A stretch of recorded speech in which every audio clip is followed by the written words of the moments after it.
Bonjour à tous, puissantes et puissants, soyez les bienvenus à bord de ce nouvel épisode de Puissance Park avec un décor toujours aussi beau derrière nous. Nous sommes à Efteling dans le cadre de la deuxième partie de l'épisode historique qu'on a attendu longtemps avant de faire. On trépignait d'impatience. Ça va Benji ? Bah ouais, ça va. Comment ne pas être mal quand on regarde derrière nous ce qu'on a comme vue exceptionnelle. Alors si vous nous écoutez sur les plateformes de streaming, sachez juste que nous sommes à la terrasse du Mystique, le nouveau restaurant-bar de l'hôtel, du Grand Hôtel d'Efteling, qui a été ouvert cette année en 2025. Et merci en tout cas aux équipes du parc qui nous ont permis et autorisé de nous retrouver dans cet endroit absolument exceptionnel et pour vous offrir en tout cas un point de vue unique. On a été très bien accueillis, c'est vrai. Du coup, on va reprendre là où on s'était arrêté il y a 2 semaines. On était à la fin des années 70 ou 70, comme disent nos amis belges.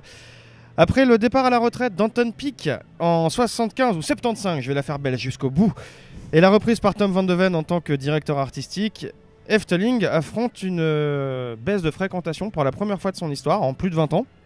La dernière fois, je vous invite à garder en tête 3 noms très importants pour l'histoire du parc, à savoir Tom van de Ven, qui est le directeur artistique du parc, Michel Den Duyck et enfin Karel Willemen. Je fais de mon mieux pour les prononciations. T'inquiète pas Damien, on sera très tolérant, on sait que la langue flamande et la langue des Pays-Bas c'est un peu guttural, néerlandais c'est un peu compliqué. Donc oui tu as raison, on va arriver dans une période un petit peu compliquée pour Efteling parce que les fondateurs, les créatifs de l'origine commencent à partir. C'est toujours délicat de transmettre le relais à la nouvelle génération. Il y a cette notion de, il faut faire de la continuité mais il y a quand même de la rupture puisque les créatifs vont impulser une nouvelle vision. Il y a des nouvelles orientations, le public évolue. Donc on va vivre les premières années un peu compliquées. Déjà, on est quand même à Efteling, on va garder l'essence même de ce qui fait le parc, c'est-à-dire le bois des contes. C'est quand même de là que tout est né. Donc l'idée c'est de ne pas le laisser de côté, on va continuer à le développer. Il va y avoir de nouveaux contes qui vont être ajoutés. Et on va aussi commencer à réfléchir à développer au-delà du parc traditionnel le bois des contes. On va casser un peu les murs, on va s'étendre. Et c'est un des premiers projets que Tom van de Ven va porter. Et c'est une attraction qui est restée assez longtemps dans le parc et est devenue une attraction de légende. C'est le fameux Spook Slot, le château hanté. Une attraction qui n'existe plus aujourd'hui mais qui a duré très longtemps, plus d'une 40aine d'années quand même. Donc c'est un record. Et cette attraction à l'époque, c'était un peu une révolution. Il faut se mettre dans le contexte des années 70. Point de véhicule pour vous emmener de scène en scène, un peu comme un Phantom Manor ou autre. On est avec nos jambes, on arrive dans une première salle qui est un peu une sorte de pré-show. On va nous immerger dans l'univers et ensuite on va nous emmener voir un petit spectacle. Un spectacle qui durait 7 minutes environ à l'époque, dans laquelle on allait avoir des effets spéciaux. Alors il y avait un peu tout, il y avait du Paper Ghost, il y avait des effets d'animatronique, alors plutôt des automates pour l'époque, et le tout sur une musique classique qui a pas mal marqué le public. Il s'agit de Danse macabre de Camille Saint-Saëns. Alors nous Français, ça nous parle forcément, c'est notre patrimoine, mais pour les Néerlandais, c'est quelque chose d'assez frais, c'est assez innovant, et surtout ça va marquer les esprits puisque en 2024, il va y avoir son héritier.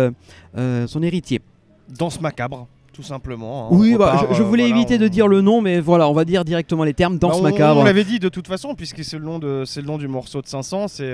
Faut savoir qu'ici, ce morceau-là est très très ancré dans l'imaginaire collectif, dans la culture néerlandaise. Ouais. Danse macabre, c'est associé à Efteling et c'est vraiment, il y a un très grand attachement à l'œuvre et à l'attraction Spook Slot et maintenant Danse macabre du coup. Mon cher Damien, que dirais-tu de faire un saut de plein pied dans les années 80 ? Moi j'adore. Allez, c'est parti. Allez, faites péter les pattes d'Ef. Ah non, plutôt les 70. Ah oui, là, c'est vrai. Non, là, il n'y a plus. J'étais 88. Ah, vous entendez là, c'est de la bonne musique, c'en est bien le bon synthé de l'époque.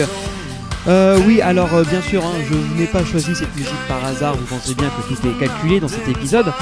C'est de la musique pop des années 80, des Pays-Bas. Alors pour celles et ceux qui seraient curieux et qui aimeraient en savoir plus, c'est la musique, alors ça s'appelle, je suis encore désolé si la prononciation est assez hasardeuse, je fais de mon mieux, De Wien en Zeeland du groupe de Spielsting. Voilà, je suis désolé s'il y a des nerfs. T'inquiète pas, content t'as dit, on aura reconnu. Bon, en tout cas l'extrait, juste pour vous mettre un peu dans l'ambiance, parce que on est dans les années 80, encore une fois, on change de décennie, mettez-vous dans la tête qu'il n'y a pas eu de grosses nouveautés depuis Spook Slot, il va être temps de passer la vitesse supérieure. Donc, on est encore dans cette phase où il faut sortir le parc du marasme. La fréquentation a certes un peu augmenté avec Spookslot, mais les revenus sont pas non plus pharaoniques et il faut rester vigilant. Donc l'idée, ça va être en 1980 de faire quelque chose de vraiment spectaculaire, en rupture totale avec la notion de spectacle, dans le sens où vous assistiez à une représentation de quelque chose.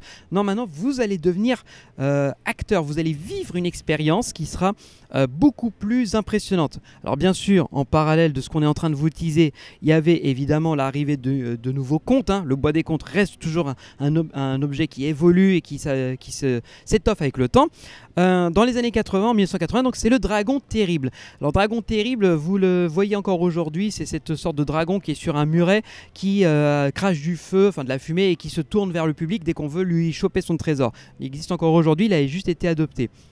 Mais surtout, l'année suivante, en 1981, le parc va donc dégainer l'artillerie très lourde. Top, je fais 750 mètres de long avec des pointes à 85 km/h. Je possède 2 loopings et 2 tire-bouchons, ce qui en fait le plus grand coaster en acier d'Europe à son ouverture. Je suis un très très gros crâneur. Non, c'était pas ça? Non, malheureusement, vous n'avez pas remporté le Larousse des Larousses, un ensemble d'encyclopédies qui vous rappellera tous les Larousses sortis depuis 1880. Non, effectivement, ce n'est pas ça, c'est donc Python, on va en parler. Le Python, et vous me savez, fervent défenseur des vieilles machines. Alors le Python, cette attraction qu'on a quand même pas mal dénigrée ces dernières années jusqu'à ce qu'elle soit revitalisée, à son ouverture, le 13 avril 81, c'était un peu la révolution. On estime à 12 millions d'euros aujourd'hui, en prenant compte de l'inflation, le coût total de la construction de cette attraction. Python a été le plus gros investissement depuis l'histoire d'Efteling, donc en quasiment 30 ans. C'est un circuit qui a été désigné par Arrow Dynamics mais construit par Vekoma. On aura l'occasion d'ailleurs un jour de vous parler de l'histoire de Vekoma et d'Arrow. Je pense qu'il y a beaucoup à dire. Plusieurs générations de trains sont succédées dessus. Donc les premiers Arrow, les trains originaux. Et ensuite on a eu des trains Vekoma en 96. Puis enfin les derniers, les fameux MK1212. Avec brièvement l'emplâtre sur la jambe de bois, également nommé. D'ailleurs, coucou, c'est Greg depuis la régie. Greg, toujours à la technique. Greg qu'on n'a pas introduit. Bonjour Greg, ça va Greg? Non, mais je ne me matérialise que quand on m'introduit. Et juste en parallèle, ils ont tenté les voitures comeback en 2005 qui ont été une catastrophe. Elles n'ont pas duré longtemps, je vous précise. Il y a quelques archives et depuis, c'est les MK1212, comme tu l'as dit. Alors ce qu'il faut savoir, c'est qu'en termes de layout, c'est un clone du Carolina Cyclone qui existe toujours au moment où on enregistre l'épisode. Il date de l'année précédente, donc 81. C'est un investissement qui rapporte parce que rien que sur cette seule année d'ouverture, le parc a affiché une hausse de 30% du nombre d'entrées. On n'a malheureusement pas le chiffre exact. Mais c'est déjà beaucoup parce qu'on rappelle qu'après le départ des créatifs, là il fallait se dire qu'est-ce qu'on fait. Donc, et c'était un pari. C'était un pari parce qu'à l'époque. Un record en Europe, Python, quand il est ouvert. C'était le premier. Le plus grand, le looper. Enfin voilà, il avait le record. 4 inversions qui avaient aussi valu quelques petits soucis avec les riverains puisque son emplacement actuel n'était pas l'emplacement prévu à l'origine. Les riverains s'inquiétant beaucoup du bruit que ça allait générer. Finalement, un accord a été trouvé entre le parc et ses riverains. Le Python était construit un tout petit peu plus loin et de nos jours, il est encore là. Alors, il a reçu un très bon lifting qui en fait aujourd'hui un circuit tout à fait convenable, tout à fait fiable. D'une douceur exceptionnelle. C'est pas le layout le plus spectaculaire, on est bien d'accord, mais il fait encore très bien le taf. Et moi, en tout cas, je prends encore du plaisir à le faire. On en reparlera justement parce que c'était important. C'est cette notion de. On va arriver petit à petit à des mots importants de héritage. On va revenir petit à petit sur ce que ça veut dire. Je continue en 1982, ça te va ? Oh tu peux reprendre, je t'en prie. Alors, 1982, forcément après le mastodonte qu'est Python, le parc va pas s'arrêter. Parce qu'à partir de ces années-là, ils vont continuer à y aller en termes d'innovation. Surtout que même s'ils font des attractions qui sont catalogues, c'est-à-dire des modèles qu'on peut retrouver. Oui, bonjour le train. Ils vont quand même essayer de proposer quelque chose de différenciant, d'un peu unique. Alors pourquoi est-ce que je vous dis ça ? Parce qu'ils vont ouvrir en 82, je suis encore désolé pour la prononciation bien sûr, de Halve Mine. Alors si vous voyez de quoi je veux dire, tant mieux. Si vous ne voyez pas, je vous l'explique tout de suite. C'est le bateau à bascule. Vous l'avez certainement déjà vu parce que déjà d'une part il est magnifique, il est entouré de ces décors de maisons typiques hollandaises, il est dans le fond du parc, mais surtout il a une petite particularité, il est inscrit au Guinness Book des records. c'est pas une blague. Je vous jure que c'est vrai. À votre avis, pourquoi ? Alors, Perdu. Et non, Greg, tu ne gagneras pas le fameux Larousse des Larousses. Non, je déconne, on va arrêter sur cette Moi, blague. je voulais le Larousse des baignoires aussi. Là, Je peux peut-être t'arranger le coup. Non, blague à part, c'est le plus grand modèle de bateau à bascule du monde. Il est le seul dans son genre. Il peut accueillir 85 personnes en simultané. C'est à peu près 1200 personnes par heure. Voilà le débit pour un bateau à bascule. C'est pas un truc qui est très courant, surtout pour l'époque.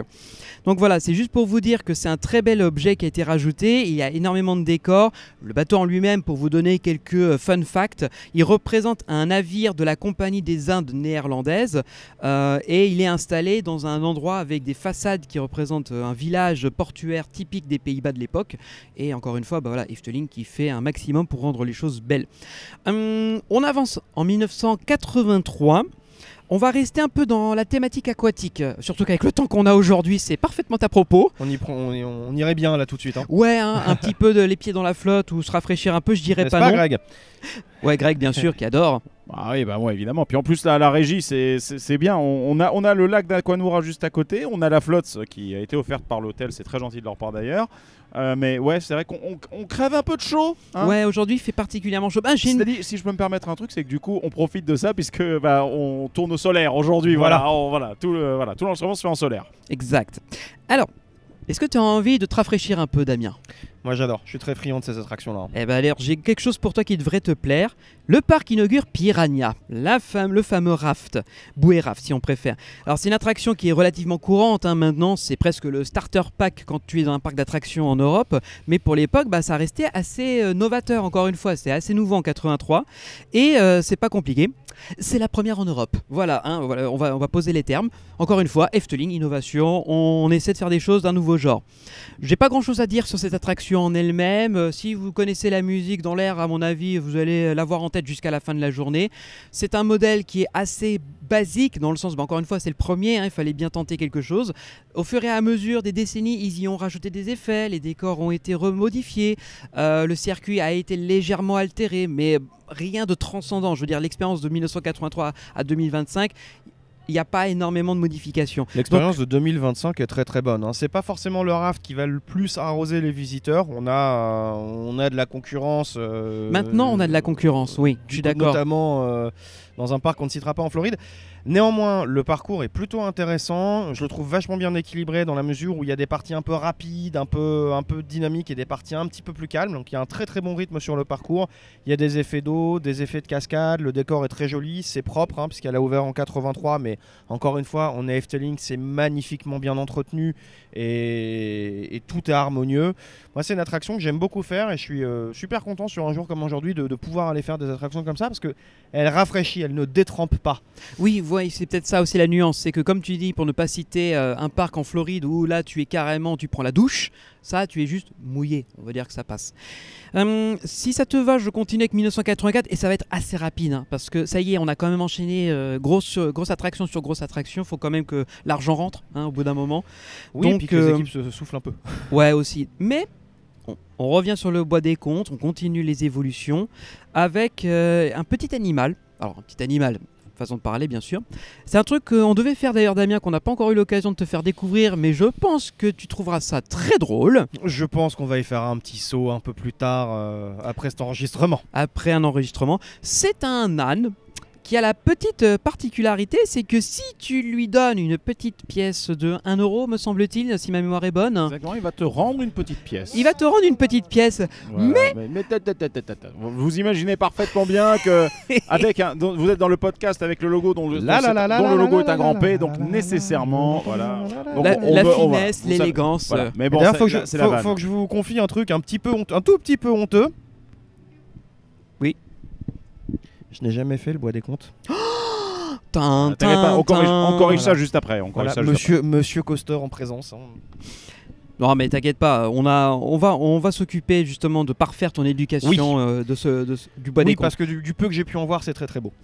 Pour la petite info, donc cet âne en vérité était déjà en place sur la plaque Anton Pieck, je suis désolé.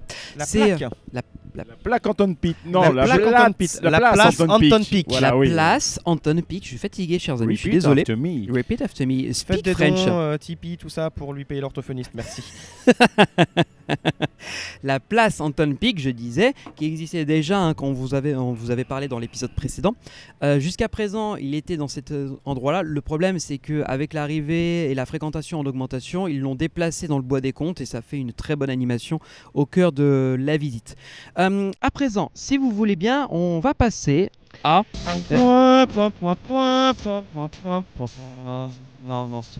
Non, parle pas. Tu pensais pouvoir y échapper? Oui, je pensais pouvoir y échapper. Ah non, c'est un morceau conséquent de l'histoire du parc. Et encore une fois, on parlait de Spook Club tout à l'heure. Incontournable, Carnaval Festival. Oh, j'ai cru qu'on allait réussir à y échapper. Allez, je te laisse, cadeau. Allez, donc c'est un dark ride de type Omnimover, comparable à un Phantom Manor ou une Madame Freudenreich chez les voisins allemands. C'est d'ailleurs Mack qui s'est chargé de la construction des véhicules et du circuit, tandis que la théma intérieure a été réalisée en interne ici à Efteling. Alors elle était assez rapide à construire puisque le projet est proposé début septembre 83 et l'attraction ouvre le 1er juin 84. Donc on n'a pas perdu de temps pour la sortir de terre. La fameuse musique qui rend le tout cohérent et qui rend dingue a été composée par Ruud Bos, qui est le compositeur attitré du parc depuis le Spook Slot en 1978. Alors, assez étonnamment, ça n'a pas été un design de Tom van de Ven, mais plutôt par Joep Riesink, j'espère que j'ai bien prononcé, un producteur de films néerlandais qui monta essentiellement des projets pour enfants. Ça se ressent d'ailleurs beaucoup dans l'atmosphère de l'attraction. Obviously. Malheureusement, il ne verra jamais Carnaval Festival puisqu'il décède un mois avant l'ouverture au public de l'attraction. Je dirais juste qu'on a eu un petit peu de chance malgré tout parce que l'attraction a subi une importante rénovation début 2019. Les éclairages ont été totalement revus. Une des scènes jugée un petit peu problématique, dira-t-on, stéréotypée, ouais, voilà. a été annulée. Alors, il y a encore du travail. C'est vrai qu'aujourd'hui, c'est un petit peu un running gag dans le monde des influenceurs parcs. On se moque un petit peu. Moi, je la trouve tout à fait correcte. Encore une fois, c'est pas parce que c'est daté, c'est pas parce que c'est pas le plus spectaculaire, le plus impressionnant que c'est pas propre. Je la trouve extrêmement bien maintenue. Et puis surtout, Carnaval Festival, qu'on l'aime ou on ne l'aime pas, on peut pas reprocher au parc. Elle est dans un état impeccable. Elle est repeinte régulièrement, il n'y a rien qui tombe en panne, toutes les figurines bougent, la musique, l'audio marche parfaitement bien.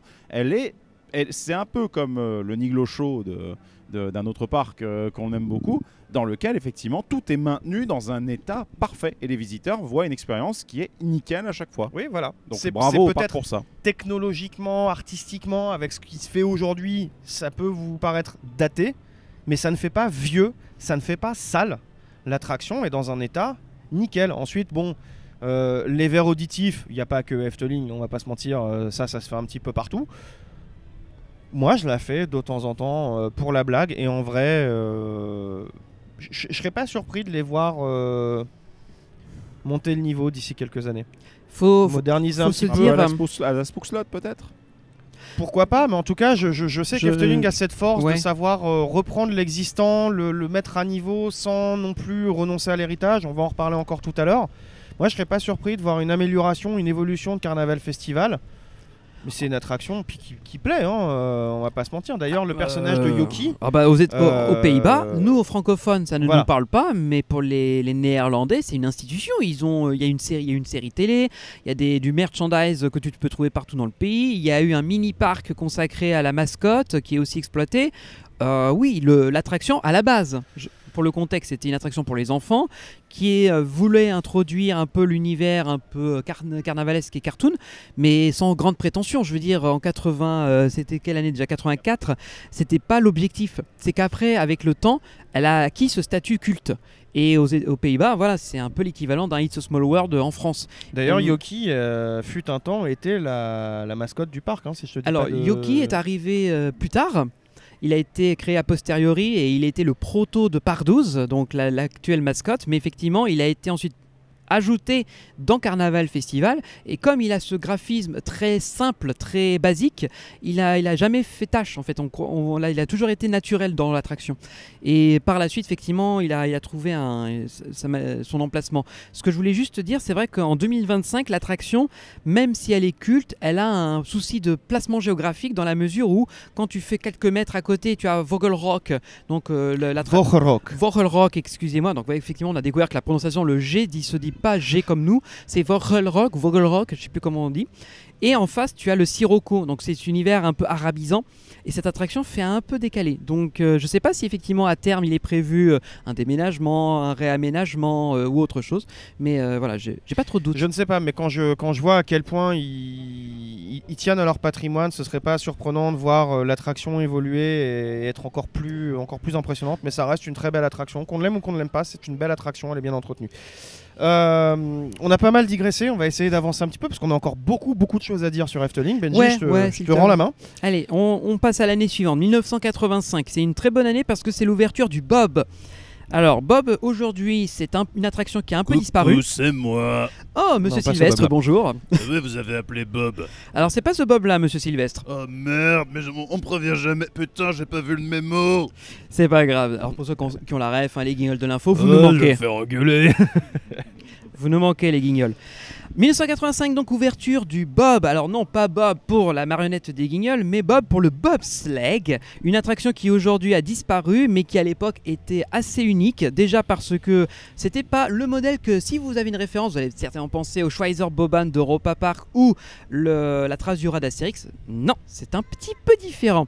Parce que ce n'est pas un modèle Max, c'est un modèle Intamin, et donc les supports ne sont pas avec des tiges filetées qui permettent de faire rouler le véhicule, mais c'est plein, comme un toboggan de parc aquatique. C'est du béton. C'est une tôle d'acier. C'est de la tôle d'acier. C'est de la tôle d'acier en 2001. Voilà, alors autant vous dire qu'avec Damien, nous avons eu le privilège de la faire il y a très longtemps, un peu à sa fermeture. Moi, j'en garde des souvenirs assez brutaux. Donc je suis pas mécontent que ça ait disparu, mais ça a été pendant très longtemps une attraction assez sensation. C'était la deuxième après le Python. Moi j'adorais justement le côté sensationnel, la liberté que le véhicule avait dans le circuit. Alors oui, ça avait vieilli évidemment. Elle était juste derrière vous là. Elle était juste derrière nous. Elle est juste là-bas. Ça c'était une promenade pour dans ceux les qui arbres. sont sur SoundCloud, vous voyez pas de quoi je parle, mais elle est juste derrière. On se baladait entre les arbres. C'était une attraction magnifique que j'aimais beaucoup. Alors un peu d'infos pêle-mêle, je sais qu'il y en a beaucoup qui adorent les petites anecdotes. Donc on l'a dit, c'est construit non pas par Mack mais par Intamin, à souligner. De 1985 à 1996, les Bobs roulaient avec des roues dures. Pour vous dire un peu, ça provoquait énormément de bruit. Et tu avais fait la référence tout à l'heure avec Python que l'emplacement posait souci vis-à-vis des riverains. Là, ça a vraiment posé un problème pour les riverains parce qu'il a fallu vraiment trouver des solutions. Et en 1996, je pense qu'il y a eu un ras-le-bol général. Ils ont trouvé une solution en mettant des roues plus souples. Ça a permis déjà de bien amortir le bruit. Et c'est ce qu'il y a eu jusqu'à la fin. C'est ce qu'on a d'ailleurs vécu nous comme système. En 2005, les Bobs, donc les véhicules en eux-mêmes, ont été modifiés. Ils ont été remplacés par d'autres qui étaient beaucoup plus rustiques sur l'aspect physique. Ça faisait un aspect bois, ce qui était pas mal pour l'immersion. Mais ces véhicules-là ne sont pas partis à la casse. Ils ont vécu une deuxième vie. Ils ont été vendus à Six Flags Over Texas pour leur attraction, la Vibora, qui est aussi un Bob Intamin, si ma mémoire est bonne. Exactement, c'est le même modèle d'attraction, donc un circuit en tôle d'acier en 2001. Vibora qui signifie la vipère. Et je crois que si ma mémoire est juste, tu pourras confirmer éventuellement. Je crois que lui aussi a fermé ses portes récemment. Donc autant dire que si vous vouliez retrouver ces véhicules-là, c'est trop tard, c'est fini. Le problème c'est que la machine devenait beaucoup trop vieille, obsolète, et donc il n'y avait plus possibilité de. On est d'accord. La maintenance devenait très difficile parce qu'il n'y avait plus de pièces. Intamin ne vendait plus le modèle. Les pièces pour la maintenance se faisaient de plus en plus rares et l'usure du matériau de base faisait qu'au bout d'un moment c'était inconfortable. Donc oui, il faut qu'à un moment donné ça ferme. D'ailleurs, j'en parle sur la vétusté, le système, le fait qu'aucun constructeur ne puisse proposer des pièces de rechange. Mais alors là, c'est important de le souligner. On parlait d'héritage. Pour le coup, Bob a complètement disparu de la surface de la Terre. La seule trace que vous pouvez encore voir en 2025 de l'existence du Bob, c'est la gare de Max & Moritz, le l'e-Power. Alors on en reparlera bien plus tard, bien sûr, mais c'est pour vous donner l'idée que il y a des attractions qui sont restées dans l'imaginaire et d'autres pour lesquelles le parc n'a pas eu trop de soucis à dire ciao bye quoi. Oui, ils n'ont pas eu trop de soucis et je pense qu'ils n'avaient pas non plus trop de possibilités. Voilà. Fermeture le 1er septembre 2019 de Bob, remplacé en 2020 donc par Marks & Moritz, moins d'1 an pour la construction, donc encore une fois très efficace. On reviendra sur ça là-dessus. On avance, 1986. Ouais, 1986. C'est génial parce qu'en fait, ce qui se passe, ceux qui sont sur SoundCloud, c'est compliqué à voir, mais en réalité, pour nous qui sommes ici sur cette terrasse, bien sûr, elle donne sur le lac d'Aquanura, donc sur Fata Morgana, et il y a le petit show de la place de Fata Morgana qui vient de se lancer. Quelle belle transition pour en parler, Benji. Merci beaucoup, c'est un métier. C'est un métier d'avoir le bol, ouais. Pardon, excusez-moi, c'est mon allergie à la vantardise qui me... Regarde, c'est encore un peu rouge là. 5 ans de gestation quand même, Fata Morgana. Hein. Ouais, c'est énorme. On parle d'attractions qui sont sorties très rapidement. Là c'est 5 ans de travail. Donc c'est un dark ride en bateau qui a été construit par Intamin. C'est un towboat. Donc ce sont des bateaux qui sont reliés les uns aux autres par des câbles et déplacés dans le circuit par des poulies. Ce qui permet de faire de prendre des courbes assez serrées en épingle. Voilà. Il y a quasiment une scène où on fait demi-tour sur place. Sur place, oui voilà. C'est assez impressionnant. Donc c'est un voyage dans le monde des mille et une nuits. Souvent pensé à tort que Fata Morgana faisait référence à la Fée Morgane. Et on est beaucoup à se dire, attends, Fata Morgana, la mille et une nuits, où est le rapport ? Et non, pas du tout. C'est là qu'est l'astuce. En fait, ça c'est un truc qui est de la traduction littérale de nous. Fata, Fée, Morgana, Morgane. On pourrait penser que ça a un lien, mais c'est ce qu'on appelle un faux ami dans la langue. Exemple, je fais juste une aparté et après je te rends la main. En néerlandais, un chef d'orchestre, vous savez comment on dit le nom ? Un dirigeant. Dirigante. Un dirigante. Le dirigante. Est-ce que c'est pas une réaction dont l'acronyme ressemble beaucoup à celui de Discovery Mountain qui t'a mis sur la voie là par hasard ? Il y a un peu de ça, tu vois, t'es pas loin. Mais ce que je voulais vous dire, c'est que dirigante, dirigeant, voilà, on pourrait penser on pourrait dire chef de, et non, en fait, c'est chef d'orchestre. Donc vous voyez, faites attention à pas vous faire avoir. Et effectivement, Fata Morgana signifie mirage. Et voilà. Et là, du coup, on est vachement plus cohérent avec ce que l'attraction nous raconte. D'ailleurs, c'est le sorcier qu'on croise à plusieurs reprises dans le parcours qui s'appelle en réalité Miraculous. Alors oui, quand j'avais fait mes recherches à l'époque, oui, si vous ne savez pas qu'il s'appelle Miraculous, rien dans l'attraction ne vous le dira. Hein. C'est pas quelque chose qui est spécifié, c'est dans le lore. On peut tenter de lui donner d'autres noms, mais bon, ça c'est autre chose. Oui. Donc par rapport à ce nom d'ailleurs, Miraculous, il est arrivé relativement tard dans l'histoire de l'attraction parce que d'abord ça s'appelait The Arab Show. Voilà, c'est pas compliqué. Et ensuite ils lui ont donné le nom de Fata Medina et la cité interdite, ce qui est pas mal comme nom. Mais le nom. nom a été changé un petit peu avant l'ouverture de peur que la référence à Médine ne puisse heurter certaines sensibilités. Il fallait quelque chose d'un peu plus consensuel. Oui, exactement, effectivement. Donc c'est pour ça qu'ils ont changé. Et d'ailleurs, pour la petite anecdote, Fata Morgana a été victime d'espionnage industriel. Il s'est passé des choses. Ça, j'adore cette anecdote, elle est folle. Voilà, il y a un employé qui a eu accès au plan et qui en a vendu une partie. On est dans le Brabant septentrional, il en a vendu une partie des plans dans le Brabant wallon. Voilà, pour la construction d'une autre attraction qui est maintenant fermée, mais qui contenait des scènes copiées directement de Fata Morgana, et cet employé a été remercié. Il me semble bien. Alors si vous ne voyez pas de quel parc il s'agit, il s'agit d'un parc dans lequel la mascotte est un kangourou. Un marsupial. Un marsupial, voilà. L'attraction nous emmène donc dans différents décors, une jungle, un quartier pauvre, un marché, un tunnel de crocodile, des cachots, un port de commerce, un harem et la salle du trône. On croise enfin un génie, un djinn, qui garde un trésor. On passera ensuite dans la pièce où le plafond descend. Nous sommes sauvés juste à temps et retournons dans la jungle qui est à la fin de l'attraction. Avec l'ouverture, le plafond descend, mais en réalité non, c'est toute la pièce qui tourne sur elle-même. Bascule, voilà. Ouais, la pièce bascule sur elle-même. Oui. Avec cette ouverture, le parc achève enfin un plan de développement massif qui a été lancé en 1978. Je n'arrêterai pas. Avec Spookslot, Python, Piranha, Bob et Carnaval Festival. Et on peut vraiment le dire, c'était un festival de nouveautés. Mais surtout, voilà, énorme renfort sur justement les attractions familiales principalement, puisque finalement Bob reste la chose la plus entre guillemets thrill de tout ce package. Et Python qui arrive, mais lui au tout début du plan, donc pour le coup. Il est le deuxième après Spookslot. Mais oui. Ah mais ouais. on peut voir Spookslot est assez familial. Carnaval Festival, c'est totalement familial. Fata Morgana, 100% familial. En fait, au milieu de tout ça, c'est les deux, on va dire, exceptions, les Bob et Python. En vérité, c'est ça.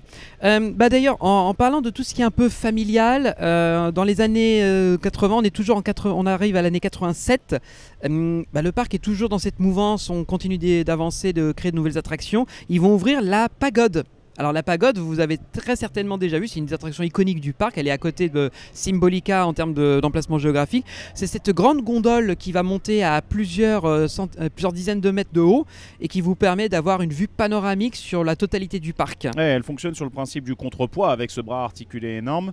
Je ne sais pas, donc avis dans les commentaires pour ceux qui auraient l'information. Ça sent typiquement l'attraction conçue par Intamin pour les entreprises ou les parcs qui souhaitent avoir les bénéfices d'une tour d'observation sans avoir la mocheté d'un mât vertical qui entache ta skyline. Puisque la pagode va utiliser le contrepoids pour monter et donc pour que son support monte avec elle. Il n'y a pas le support de tour. Il n'y a pas de silo central, de structure pleine. Voilà. Qui va lever la plateforme. C'est assez unique d'ailleurs, puisqu'il n'y en a pas eu tant que ça qui ont été vendus à travers le monde. Très peu. Il y en a une autre en Italie. Il y en a une autre à Gardaland, exactement. Et le problème, c'est que ces machines-là sont très capricieuses niveau technologique. Dans les années 2000, c'est une attraction qui a eu beaucoup de pannes, beaucoup de soucis. Elle est restée très souvent fermée, pardon. Et s'est même posé la question à un moment donné de sa fermeture, pure et simple, pour la maintenance. Et depuis une dizaine d'années, je trouve que ça s'est plutôt stabilisé. On n'entend plus trop parler de soucis techniques. Faut croire qu'ils aient, ou soit Intamin, soit Efteling, aient trouvé des solutions. Parce que maintenant, en 2025, elle fonctionne plutôt bien. En tout cas, mieux que certaines attractions. Banger à faire en fin d'après-midi pendant la fameuse Golden Hour. Oui. Ah oui. De là-haut, le parc est encore plus un bonbon pour les yeux. Et pareil, quand vous le faites en hiver, avec la lumière très douce qu'on a en hiver. Moi, la pagode, quand je viens sur Efteling faire découvrir ça à des potes, j'ai tendance à m'en servir comme d'un pré-show. Oui, c'est vrai que c'est une belle introduction. Il n'y a pas grand monde généralement à ce moment-là, parce que les gens se concentrent plus sur soit Danse Macabre, Max & Moritz, ou alors partent vers Dromvlort, etc. Donc généralement, pas trop mal au tout début de la journée aussi, quand tu as un peu de chance d'avoir un peu de brume qui reste. Ouais. T'as le côté magique d'Efteling qui ressort parfaitement bien. Ce fameux regard de ce qui t'attend. Exactement. Alors, si ça te va, Damien, j'enchaîne avec l'année suivante. Et d'ailleurs, c'est une très belle année. Quelle belle année, n'est-ce pas? Quelle belle année 1988. Ah, j'aime 1988. Alors, c'est une année qui a quelques petites nouveautés en vérité. C'est un mix de plein de petites choses. Déjà, on revient sur le bois des contes. Ça fait un moment qu'on n'en avait pas parlé. Il était temps. C'est un conte que moi personnellement j'aime beaucoup et qui a bien évolué technologiquement. Ça se voit pas tellement, mais c'est une vraie petite prouesse technologique. Pourquoi tu l'aimes beaucoup ce conte? Y aurait-il une connotation avec celui qui partage le micro en ce moment avec toi Alors ce sera ton conte préféré une fois qu'on l'aura fait. Non, alors pourquoi est-ce qu'on parle de ça? Et finalement c'est le roi troll. Ce conte, pour le coup, il n'est pas tiré d'un roman ou d'une histoire historique. C'est un conte qui a été un peu imaginé par le parc et un peu en s'inspirant de mythologie nordique. Donc c'est un peu un agglomérat. Pourquoi est-ce que je dis qu'il est intéressant? Parce qu'il a été installé dans un véritable tronc d'arbre. Donc à voir, c'est assez impressionnant. C'est-à-dire que c'est un véritable arbre qui est très ancien, plus que centenaire. Et ils ont mis cette audio-animatronique, et j'emploie vraiment le terme d'audio-animatronique à l'intérieur, parce qu'il va vraiment se mouvoir. Il va avoir les yeux, la tête, les bras, le corps qui vont bouger. Et il a un peu cette particularité de vraiment vivre et de se déplacer. Donc c'est très beau à voir. Visuellement, c'est assez, comme on dirait, stunning, quoi. Ce que je voulais dire, c'est qu'il n'y a pas eu que cette année-là. Il y a eu une autre nouveauté en 1988, je te remercie, qui a pas mal changé la donne. Alors aujourd'hui, cette attraction, encore une fois, n'existe plus, mais la musique qu'elle a eue à l'époque était assez folle. Maestro, lance le magnéto. Monsieur Cannibal. Il fallait bien qu'on en parle. Content Heidi va nous tomber sur la gueule. Et ça fait deux. Voilà, deux bonnes raisons. Encore un strike, c'est la fermeture de la chaîne. Voilà, c'est super. Allez.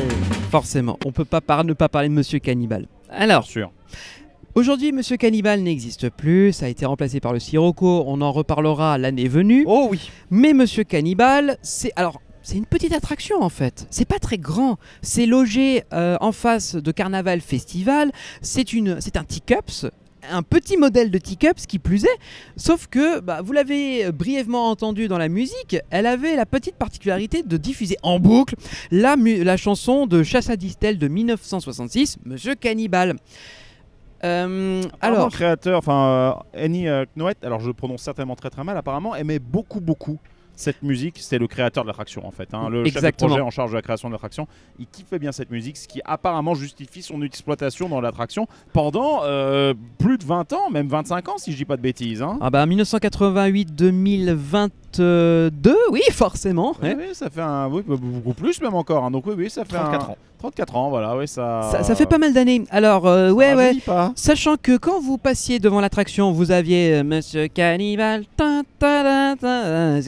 et quand le cycle se lançait, ça remettait la musique à zéro et ça repartait de plus belle. Ça n'arrêtait jamais. Jamais. Alors, vous seriez très curieux de vous demander, mais pourquoi est-ce que cette chanson a-t-elle été choisie ? Déjà parce qu'elle raconte l'histoire de Cannibal qui arrête un pauvre explorateur dans la brousse africaine. Je ne vais pas aller au-delà de vous raconter l'histoire parce qu'elle est un peu particulière cette histoire. Écoutez la musique. Voilà. Écoutez la chanson, oui. Voilà. Tapez Monsieur Cannibal sur YouTube, il y aura forcément possibilité de la trouver, ou sur votre plateforme de streaming favorite, et vous allez comprendre de quoi on parle. Mais pourquoi est-ce que ça c'est une chanson qui a été écrite à une autre époque. Avec d'autres mœurs. Avec d'autres mœurs, et qui n'a pas forcément bien traversé les âges. C'est ça. Et je ne dirai pas plus de pourquoi est-ce qu'ils l'ont fait, mais vous allez voir, c'est une anecdote assez rigolote. Damien, que souhaiterais-tu évoquer 1989 ? Oui, parce que dans la foulée, 1989, nous, c'était notre année, mais l'année qui a suivi, elle est pas mal non plus en termes de naissance. Non, il y a des jolies choses qui sont arrivées déjà. Alors, je t'emboîte le pas et je te laisserai continuer. C'est qu'on n'en parle pas beaucoup, mais Efteling, étant donné sa structure juridique et son positionnement historique, est très investi dans le caritatif et l'aide aux enfants qui sont dans le besoin ou qui sont hospitalisés. Donc 1989, c'est quelque chose que nous, Français, on connaît moins, mais c'est l'arrivée de Pardouz, et très peu de temps après, d'une villa qui est un peu plus loin, mais j'en reviendrai dessus.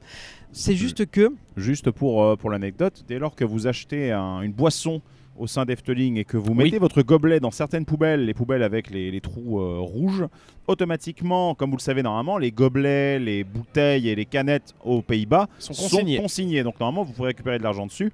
Toute canette, bouteille ou gobelet que vous mettez dans ces poubelles-là, l'équivalent de la consigne sera récupéré par le parc et effectué en don auprès de la Villa Pardouz qui s'occupe justement d'œuvres caritatives. Et 1989, c'est la naissance de Pardouz, la mascotte, la vraie première mascotte. Parce que comme on l'a dit, il y avait Yoki qui était là. Mais là, Pardouz va vraiment prendre son envol. Alors, il a bien évolué depuis, je vous rassure. Alors, est-ce que tu veux que j'explique un peu le personnage ou est-ce que tu veux le faire ? Je suis un petit peu Pardouz quelque part. J'ai un petit peu ce côté bouffon du roi. Parce que c'est effectivement... C'est pas le bouffon, c'est le magicien du roi. Dans le lore. Alors, mais en apparence, c'est vrai qu'on pourrait faire la confusion. Il a le look, il a le chapeau avec les grelots. Les grelots. Donc oui, c'est effectivement le look que l'on accorde, nous, dans la littérature, dans des trucs genre Notre-Dame de Paris, etc. Tu as cette dépiction dans les gravures du fou du roi, quoi. Alors, son importance, elle n'a jamais cessé de croître, puisque aujourd'hui, c'est vraiment la mascotte, presque le visage du parc depuis sa création. De la mascotte, j'entends bien. En 90, il apparaît en personnage, dans les allées du parc. En 2001, l'allée centrale du parc s'appelle la promenade de Pardouz. Donc c'est celle que l'on voit derrière nous, là, effectivement. En 2017, on y reviendra un petit peu plus tard dans cet épisode, une attraction phare vient le mettre en avant et tout un lore d'ailleurs va être développé autour de Pardouz. Ça t'a bien plu ce lore. Et des autres personnages. Oui, mais ce lore m'a beaucoup plu. Et pour la petite anecdote, donc, son vrai nom complet c'est Pardouz de Torvenard. Voilà, il a vraiment un nom de famille, ils lui ont complètement créé une histoire. Je reprends la main puisque on va basculer, on arrive dans les années E90. Alors, pas de musique cette fois-ci, on va juste enchaîner direct. Quand on t'a dit, te dis merci, oui. Je voulais juste rapidement évoquer cette attraction qui ouvre en 1990, alors, il y en a qui l'aiment, C'est un endroit qui est vraiment conçu pour les jeunes enfants et la famille, mais qui a souvent tendance à être mise de côté parce que forcément en face tu as tellement d'autres choses à faire. C'est, alors je suis désolé encore une fois pour la prononciation, c'est Volk von Laaf, j'espère que je le dis bien, ou le peuple des Lavanor en français, oui, parce qu'il y a carrément une traduction. Si vous ne voyez pas de quoi je parle, si pour vous situer géographiquement, la Villa Volta, donc la maison folle qui ouvrira un peu plus tard, si vous vous décalez un peu sur votre droite de quelques centaines de mètres, c'est cet endroit où vous avez un monorail qui est installé avec plein de constructions de petites maisonnettes un peu étranges. Et alors ça peut paraître... Juste derrière la place Anton Pieck. C'est situé exactement entre Villa Volta et la place Anton Pieck. Cette attraction, alors c'est plutôt ce mini-land qui est au cœur de cette zone. Elle est un peu particulière, mais Tom Van de Ven, le fameux créatif dont on parlait un peu plus tôt, lui a créé tout un univers qui est ultra riche. On ne se rend pas forcément compte, mais il y a toute presque un livre, une histoire, un développé assez impressionnant. Le village des Lavanor, ça regroupe donc plusieurs maisons et des points d'intérêt qu'on peut visiter. Toutes les maisons sont visitables. L'attraction principale, j'en ai parlé, c'est un petit monorail qui est à peu près à 3 mètres de haut et qui va vous faire visiter le village au-dessus. C'est une très bonne introduction si vous ne connaissez pas le coin. Le truc c'est que vous allez vous demander c'est quoi les Lavanor, c'est quoi ce truc, ça vient d'où, ça sort d'où. En fait dans l'histoire c'est un tout petit peuple, des animaux un peu fantastiques, des petits êtres un peu magiques qui habitent des petites chaumières et la légende raconte que ce peuple vivait autrefois au pôle Nord avant la glaciation, donc il y a très longtemps, et avec le froid qui arrive, ce petit peuple s'est mis à la recherche d'un nouveau lieu un peu plus clément en termes de temps, de climat, etc. Et justement après de nombreuses recherches, ils ont trouvé que le parc d'Efteling c'était un bon endroit pour s'y installer et pour développer leur communauté. Et donc c'est depuis ce jour que le peuple des Lavanor réside au parc d'Efteling. Voilà, donc il y a tout un lore qui existe autour de ce petit monde. C'est très intéressant. Alors l'aspect des personnages est un peu particulier, c'est des humanoïdes avec des proportions un peu grotesques, mais en soi c'est un très bon endroit qui est très calme. On reste dans quelque chose qui relève du fantastique, de l'imaginaire, du féerique, du magique, tu vois, un peu de surnaturel. Damien, j'ai envie de t'offrir l'année 91. Bah oui, on parle de coaster, donc bah oui, je te le laisse, cadeau. Je reprends les clés, ouais, tu me le laisses, merci. Un cadeau empoisonné un peu celui-là. Non, ça va, c'est pas très long. Donc en 1991, s'il te plaît, le parc ouvre une nouvelle montagne russe, en bois cette fois-ci. Elle s'appelle Pegasus et d'après ce qu'on a pu trouver sur RCDB, c'est une attraction qui a été construite par Intamin. Alors, elle ne sera pas restée très longtemps, quoique. Elle a été ouverte de juillet 91 à juin 2009. Elle est devenue extrêmement 18 ans quand même, inconfortable. Mais sauf que la majorité des gens ne le gardent pas dans leur cœur. Non, c'est une attraction qui n'a pas marqué. Ça fait partie de ces boudins qui ont très mal vieilli, qui ont posé beaucoup de problèmes malheureusement. Et aujourd'hui, il n'en reste rien. Il n'y a aucune trace de l'ancienne attraction. Non. Et c'était le premier wooden coaster du Benelux, non? C'est ça à son ouverture. Ça a été le premier et ça a été aussi du coup de fait la première fermeture d'une attraction majeure pour le parc. Elle a été remplacée ensuite par Joris and the Draak. Sur le même emplacement, sur le côté du lac, oui. Qui est une très belle addition, qui est encore là aujourd'hui et qui est l'un des wooden coasters les plus fluides et les plus agréables à faire. D'ailleurs, merci Efteling d'en prendre aussi grand soin. On continue ? Allez, on continue. Petit média.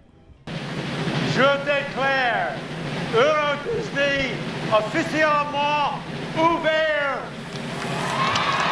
Ça va faire très mal. 92, c'est le coup de tonnerre. Hein, c'est le coup de massue. En Europe, ça y est. Toute l'Europe tremble. Parce que ça y est, 1992, c'est l'ouverture d'Euro Disney, le plus gros concurrent. Tous les parcs qui existaient à ce moment-là serrent les fesses, clairement, parce qu'ils savent très bien que le public va se ruer du côté de Marne-la-Vallée pour découvrir le parc de l'Est parisien. Donc c'est un peu le risque.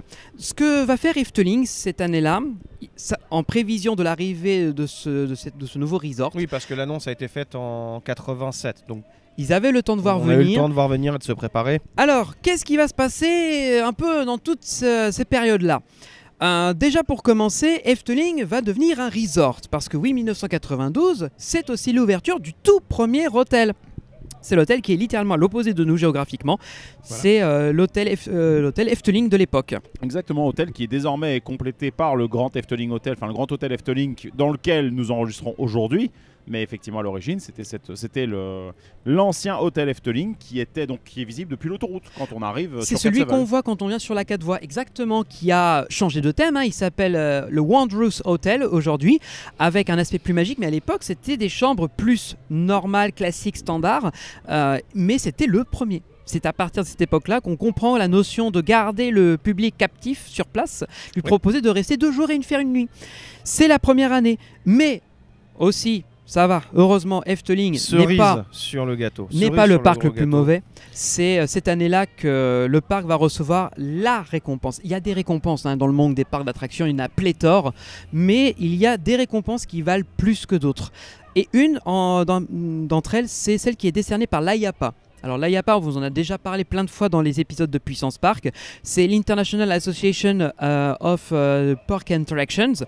C'est en fait le regroupement de tous les parcs, que ce soit parcs d'attractions, parcs à spectacles, parcs aquatiques, du monde entier.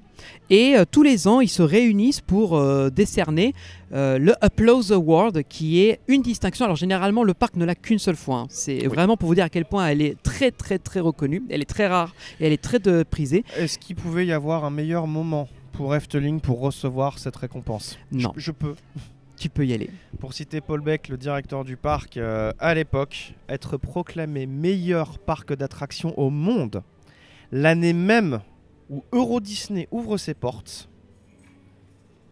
est-ce qu'il peut y avoir une plus belle marque d'appréciation dont un parc puisse rêver? C'est une consécration, c'est incroyable de vivre ça. Consécration, c'est juste... voilà, on parlait du coup de tonnerre. Bravo, encore une fois, Efteling, pour le travail accompli, puisque vous avez coupé l'arbre sous le pied de Disney. Chapeau. Voilà, donc c'est très beau de se dire que 1992, malgré les dangers que représentait la souris, le petit personnage à grelots a réussi à tirer son épingle du jeu.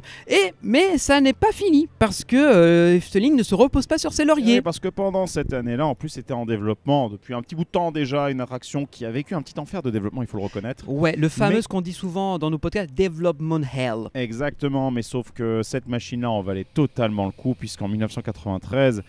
c'est un banger, un des bangers actuels d'Efteling qui ouvre, puisque c'est l'arrivée de Dromfloort. Exactement. Vol de rêve. Voilà, le vol des rêves. Cette attraction devait ouvrir originellement donc en 1992 pour justement venir contrer la souris. Et comme tu l'as dit Greg, pendant très longtemps ça a été une attraction très très très compliquée à réaliser, déjà parce que c'est encore aujourd'hui une attraction unique au monde de par son mode de fonctionnement. Donc des nacelles suspendues par un rail situé au-dessus qui elle-même ressemble à des rails de montagne russe sans être véritablement un coaster, avec des accélérations, des freinages, des véhicules capables de tourner sur eux-mêmes à 360 degrés pour nous orienter et nous permettre de voir ce qu'on est censé voir. La durée de l'attraction qui est quand même relativement longue, et sans parler bien sûr de la technologie de toutes les scènes que l'on va visiter. Il y en a quand même plusieurs, dont certaines qui sont encore aujourd'hui des véritables prouesses visuelles. Faut pas se le cacher, ça reste assez incroyable. C'est vraiment une très belle attraction, c'est très onirique, c'est reposant. Faites-la en fait. Voilà, ouais, foncez l'affaire. Foncez. Alors, je vous donne un peu pêle-mêle quelques informations. Je trouve que c'est important de le rappeler. L'attraction a son point culminant. Donc, c'est après qu'on ait vu les planètes qui gravitent, on arrive au sommet. On est à 13 mètres de hauteur. Et là, l'hélice que nous allons parcourir va nous permettre de revenir au sol. Mais on a l'impression que nous sommes lâchés à pleine vitesse. Au contraire, nous sommes freinés. Ne vous inquiétez pas. Nous n'allons pas non plus à fond les ballons. Et faut savoir, beaucoup de gens ne comprennent pas l'histoire parce que les scènes ont l'air très décousues les unes d'entre elles, et c'est normal, il n'y a pas d'histoire. C'est ce sont des rêves. Voilà, en fait, c'est le créateur Tom Van Hoven expliquait à l'époque que c'était un peu les rêves d'un enfant. Comment est-ce que les enfants ils s'imaginent quand ils dorment? Est-ce qu'on a envie de rêver de voler? Est-ce qu'on va rencontrer des créatures magiques? Est-ce qu'on va vivre dans des univers complètement différents des nôtres? Et c'est un peu l'idée de Dromvloort. C'est pas non plus l'objectif de nous raconter une histoire, c'est de nous-mêmes vivre des scènes. Et on se fait notre propre histoire. On a tout à fait la possibilité de créer notre propre aventure. À la base, il y avait une file thématique à son ouverture. Mais l'attraction était tellement populaire que le hall prévu à l'origine ne pouvait plus accueillir autant de visiteurs. Donc ce qui a été décidé, c'est que la file, donc celle qu'on connaît actuellement qui est à l'intérieur, qui est un parc à bœufs, on va pas se le cacher, on fait que des allers et retours, et ben cette ancienne file d'attente, c'est devenu un espace de convention, une salle que l'on peut privatiser. Ouais. Salle de réception avec un comptoir, bar, tout ça. Je vais juste revenir sur le parc à bœufs de la file d'attente. Vous faites pas avoir. Parce que malgré le fait que ce soit effectivement une file avec que des allers-retours où il faut mettre du monde, c'était la problématique qu'ils ont rencontrée. Donc il fallait créer une file d'attente qui puisse accueillir suffisamment de monde sans que ça déborde dans les allées du parc. En apparence, elle peut avoir l'air pleine et le temps d'attente de ce que vous voyez, vous dites non mais c'est pas possible que ce qui soit affiché soit ça. Il faut savoir qu'il y a pas mal d'espace vide entre les allées et retours de la file d'attente. Donc malgré tout, c'est une file qui avance très vite, qui respire. On n'est pas tassés les uns sur les autres. Ils ont quand même aussi eu cette intelligence-là en la réalisant. Voilà, le parc à bœufs, oui, mais pensez de manière à ce que ce soit pas non plus de la torture pour le client. Et petite anecdote, en 2025, avec l'intronisation de leur Virtual Line, on repasse à nouveau dans cette salle d'événement, aka ancienne file d'attente. Voilà, c'était juste pour vous dire. Donc si vous réservez un ticket, un passage virtuel, vous repasserez dans l'ancienne file, mais qui est devenue une salle. Damien, je te laisse enchaîner avec 1996, parce qu'il y a pas mal de choses qui se passent. Il y a pas mal de choses qui se passent. C'est l'année qui verra ouvrir la maison des 5 sens. Cette grande, je peux appeler ça une chaumière en quelque sorte, bâtisse, qui marque l'entrée du parc, qui est un hall d'entrée où on peut retrouver la billetterie, les services aux visiteurs, les locations de poussettes, vraiment littéralement l'entrée du parc. Un grand pavillon qui permet aussi d'atterrir les regards sur l'entrée du parc et d'abriter les gens. Oui, c'est vrai qu'on oublie, mais le climat des Pays-Bas, c'est quand même un peu compliqué parfois. Un petit peu compliqué. L'année suivante, encore une fois, Efteling innove avec l'arrivée de la première attraction de type Madhouse de l'histoire. C'est ici que ce concept... le proto, c'était Villa Volta. Voit le jour, c'est Villa Volta, donc Vekoma, qui est derrière cette attraction.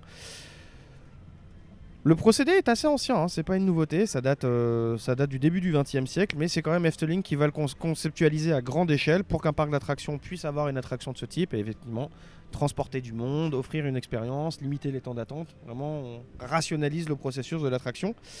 Elle recevra d'ailleurs un TIA Award l'année suivante. Innovation technologique, encore une fois. Je te laisse continuer si tu veux en 98. Oui, on continue l'année suivante pour cette année d'ouverture. Un nouveau conte est ajouté au bois des contes, le Petit Pousset. Une nouvelle attraction à sensation construite aussi. On en a parlé un petit peu. Arrive, mesdames et messieurs. Voilà, Vochelrock. Redis-le s'il te plaît. Vochelrock. Vochelrock. Et je suis sûr que je ne suis même pas certain de le prononcer correctement. Encore une fois, voilà. Alors, une attraction à sensation mais familiale. C'est un custom Mark 900 de chez Vekoma. Il monte à 65 km/h de pointe pour un tour de 1 minute 41 à peu près. Particularité des trains, puisque on a un audio embarqué. Ouais, on sent qu'une inspiration est venue du côté de Paris. On sent une inspiration, et puis bon, c'est le même constructeur, donc il y a un savoir-faire, pourquoi pas. L'oiseau géant qui marque l'entrée aussi, la tête qui est mobile, on en parlait aussi tout à l'heure avec la zone Monsieur Cannibal, Carnaval Festival et Vochelrock. Ouais. Alors, il détient le record du Guinness Book du plus grand oiseau d'Europe. Je trouvais ça rigolo de le préciser. Encore une fois, ils aiment bien les records ici. On marque le coup avec des petites choses très sympathiques. Malgré tout, ça n'a pas été la plus populaire du parc. Semi-échec. Aujourd'hui, clairement, ça l'est. Parce qu'en plus, dans le secteur dans lequel elle se trouve, avec Sirocco et Carnaval Festival juste à côté, la file d'attente se remplit parfois très très vite, mais elle a une grosse capa, mine de rien, elle a 3 trains si je dis pas de bêtises. Tu peux monter au maximum de 3 trains, mais je reste sceptique sur l'intérêt d'avoir les 3 trains, puisqu'il y en a toujours un qui est en attente d'unload. Bah oui, tu bloques sur l'unload et ça n'est pas rentable. En revanche, tu backup sur les freins finaux. En fait, le problème, c'est que c'est une attraction qui a un peu les culs entre deux chaises. Elle est sensation, mais famille, elle est un peu longue, mais un peu trop courte, et les décors intérieurs sont quand même assez limités. Donc elle n'a pas rencontré son public. Aujourd'hui, elle marche un peu mieux. Mais généralement, les temps d'attente ne montent pas très haut. Elle offre de belles sensations, c'est une attraction qui est familiale, qui est accessible. Le train pousse fort en bas de la drop, la première grosse chute qu'il y a quand on commence à zigzaguer un peu sur le fond du Dans les virages, bâtiment. on prend des belles petites Ouais, accélérations. ça prend des accélérations ce truc, hein, mine de rien. C'est très. Moi, me concernant, ça fait partie de mes petites pépites. ici. J'ai compris que t'aimais bien cette attraction, mine Bah, de en même rien. temps, tu me fais un space coaster. J'allais te le dire, c'en est voilà. là, la thématisation n'est pas science-fictionnelle, mais on est sur du space coaster quand même. Hein. On est d'accord. Et gros avantage aussi, on parlait du climat avec la maison des 5 sens. La file d'attente ainsi que l'attraction sont intégralement en intérieur, donc un jour de mauvais temps, C'est bien d'être au sec. c'est bien d'y être. Voilà. Je vais prendre la main parce que 1999, c'est pas une année où il y a eu beaucoup de nouveautés, ça va aller assez vite. C'est juste que je voulais le souligner parce que c'est cette année-là qu'on va créer les fameux royaumes qui vont séparer les différents secteurs du parc. Donc il y en a eu 4 qui sont créés à ce moment-là. Je suis désolé encore une fois pour la prononciation, je vais faire du mieux que je peux. Tu veux dire Rurek? Alors Rurek, en français le royaume déchaîné, c'est là que vous allez retrouver aujourd'hui Yoris, le baron, le hollandais volant et consorts. Andorek. Donc Andorek, le royaume de l'étrange, donc c'est là qu'on va trouver juste à côté Max and Moritz et consorts. Reisenrek. Reisenrek, le royaume du voyage, de l'aventure, donc là ça va plutôt être par là-bas où nous sommes géographiquement, c'est-à-dire vers excusez-moi... Carnaval Festival, Sirocco, etc. Merci, etc., exactement. Tout ce qui est effectivement plus lointain.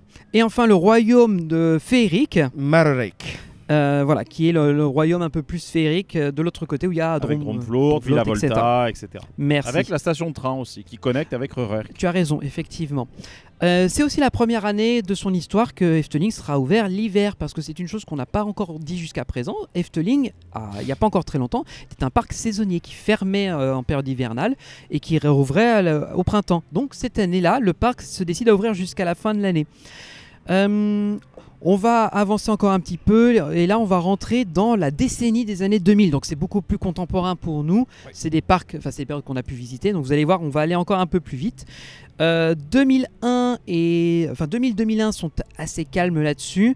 C'est la construction rapidement de la ville, de la promenade de Pardoz, donc c'est cette grande allée qui fait office de Main Street si vous voulez dans le parc et qui permet d'avoir de part et d'autre un peu de végétation, de verdure, de fontaines. Et qui prend vraiment tout son sens maintenant que le Grand Efteling Hotel est ouvert, puisque c'est l'accès justement au parc. Alors l'accès au parc se fait toujours par la Maison des 5 Sens pour les billetteries, etc.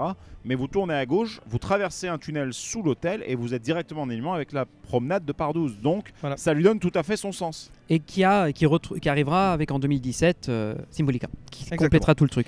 Je termine juste, je vous parlais de l'investissement de tout ce qui est caritatif d'Efteling. La Villa Pardoz. Donc c'est la fameuse Villa Pardoz que je vous ai teasé un peu plus tôt. C'était très très important parce que voilà, c'est des hébergements conçus pour les enfants qui sont atteints de maladies, qui leur permettent de vivre l'expérience Efteling. Donc encore une fois là-dessus, Efteling est très investi là-dessus.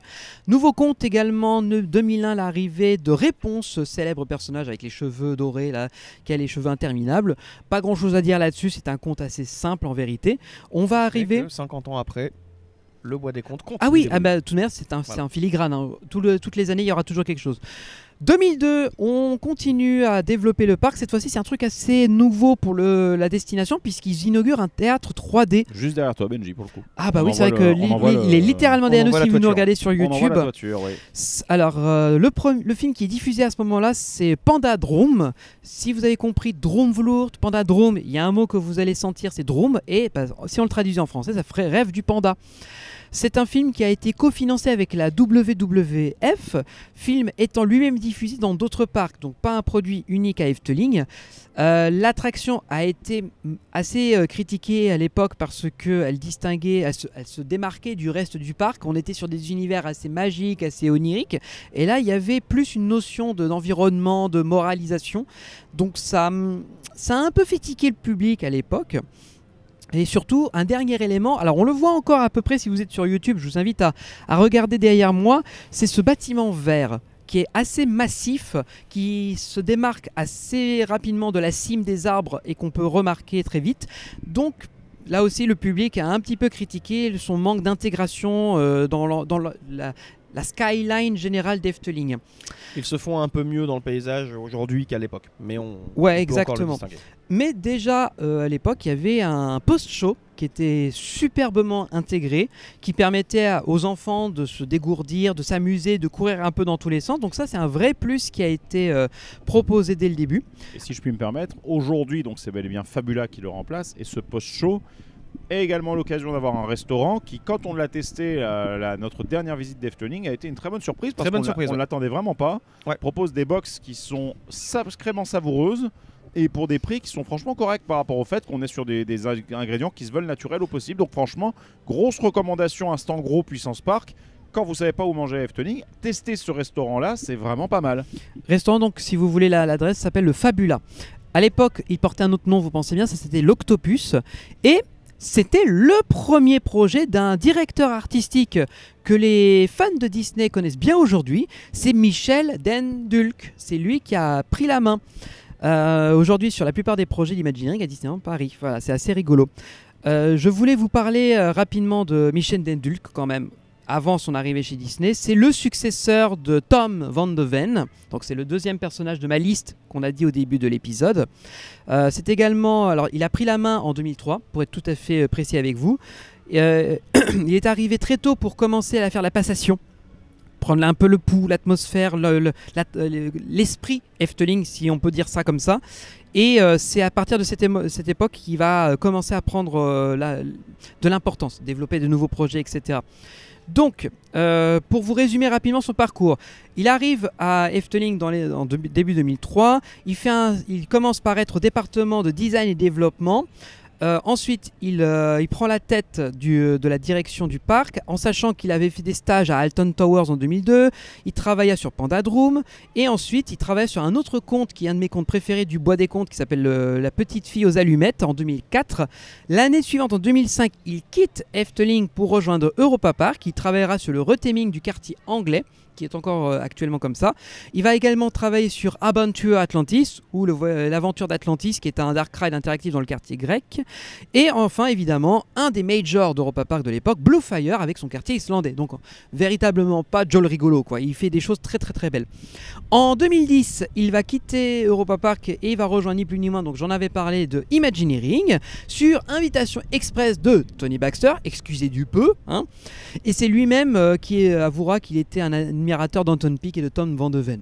Donc Tony Baxter sait de quoi il parle. Revenons-en à Efteling, si tu veux bien, à son historique.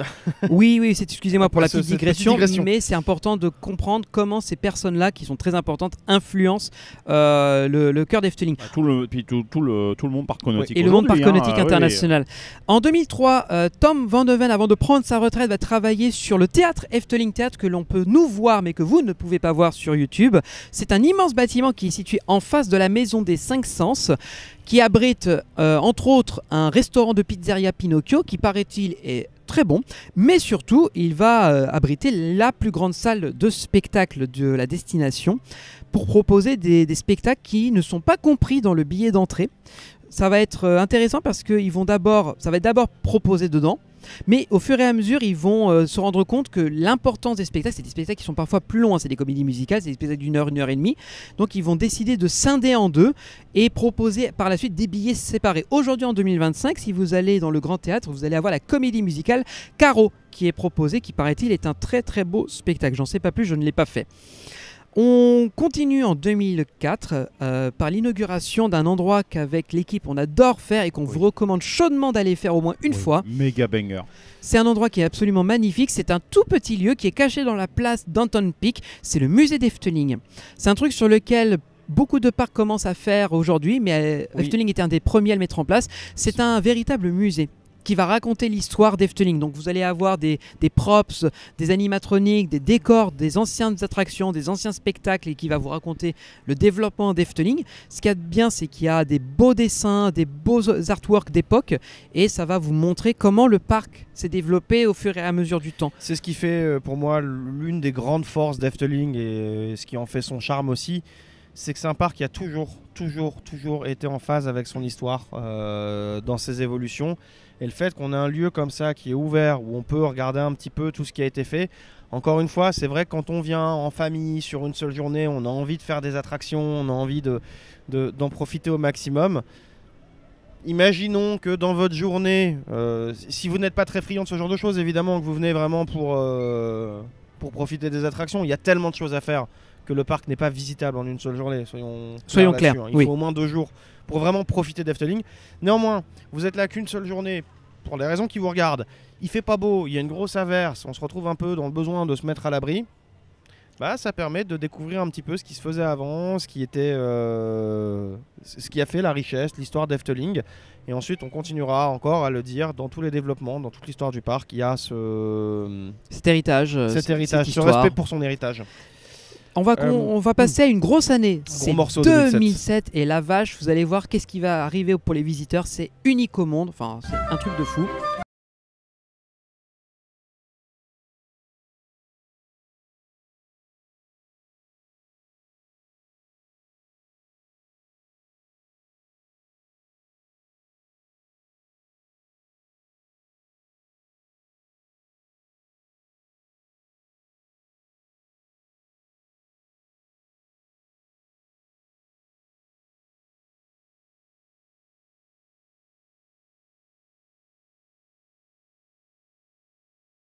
On est sur quelque chose d'unique au monde.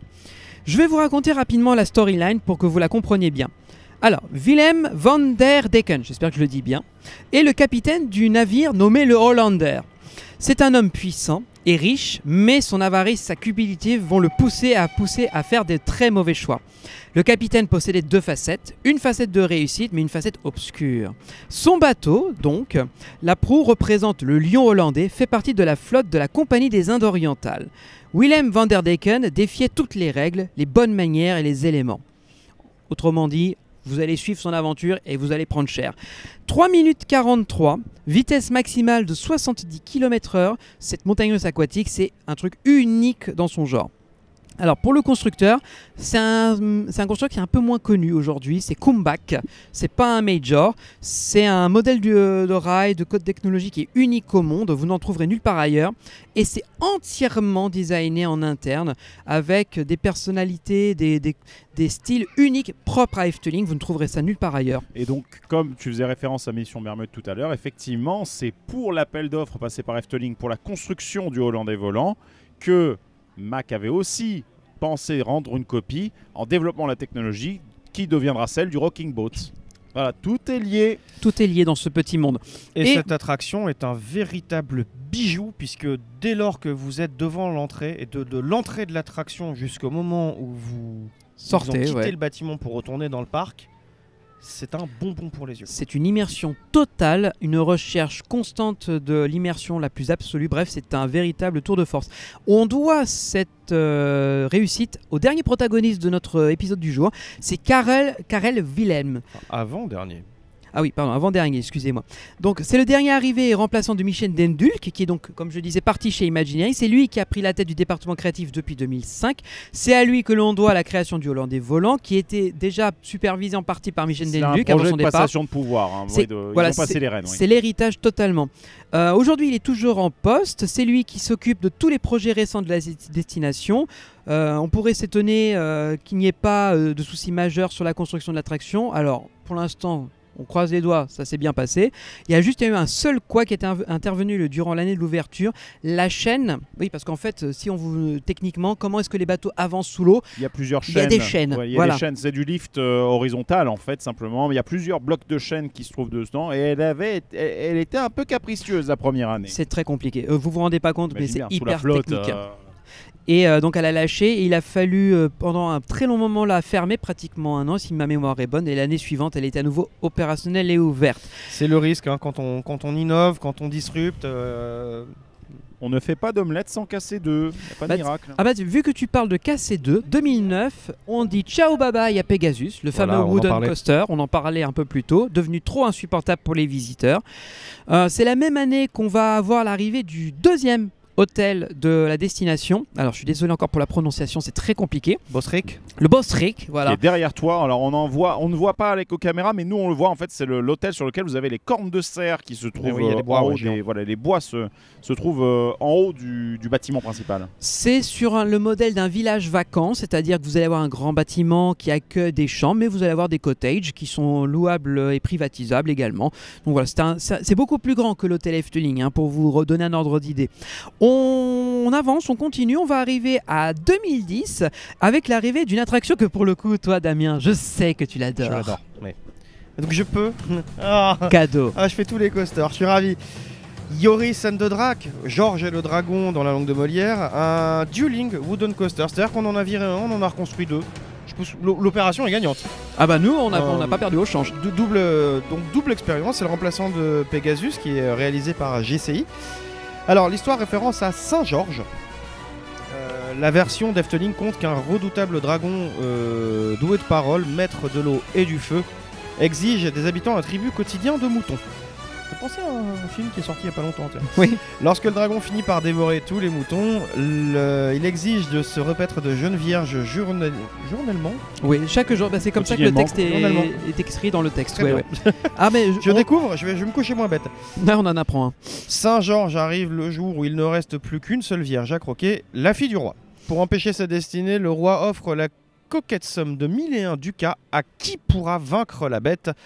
Saint-Georges, également maître de l'eau et du feu, abat le dragon grâce à sa lance après un combat acharné et la princesse est délivrée. Le roi offre la récompense et sa fille en mariage à Saint-Georges. Celui-ci distribue sa prime aux habitants, déclare que la princesse doit choisir un homme qu'elle aime et quitte ensuite le pays. Oh, c'est une belle histoire. C'est fou quand même. C'est un très beau parcours de montagne russe. Pour en revenir à l'attraction, il y a juste un effet qu'on a perdu entre-temps.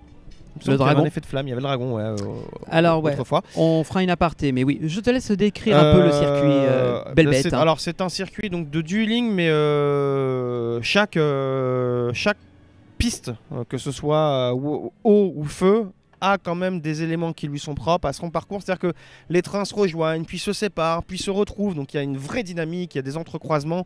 Le parcours est relativement court, mais il offre de très très belles sensations. Et très récemment, il a reçu un truc qu'on devrait voir peut-être un petit peu plus souvent sur les Wooden, puisque c'est le Titan Track toujours de chez GCI d'ailleurs. Qui au lieu d'un Titan Track, juste pour le reclarifier, au lieu d'avoir un sandwich de bois qui sert de semelle à une pellicule de métal, enfin une bande de roulement en métal sur un wooden traditionnel, et bien là sur un Titan Track, l'intégralité du coffrage soutenant la zone de roulement est en métal en intégralité, ce qui normalement réduit les problèmes de variation dues aux températures, à l'humidité, etc., qui créent des petites bosses en fait à la surface sur la surface de roulement entre autres, et normalement on permet aussi de simplifier un peu la maintenance du bordel. C'est appliqué, alors pas sur l'intégralité du circuit, on garde toujours une piste en bois, mais sur les zones justement les plus contraintes ou les plus techniques, le virage ça a été appliqué. Le virage, voilà.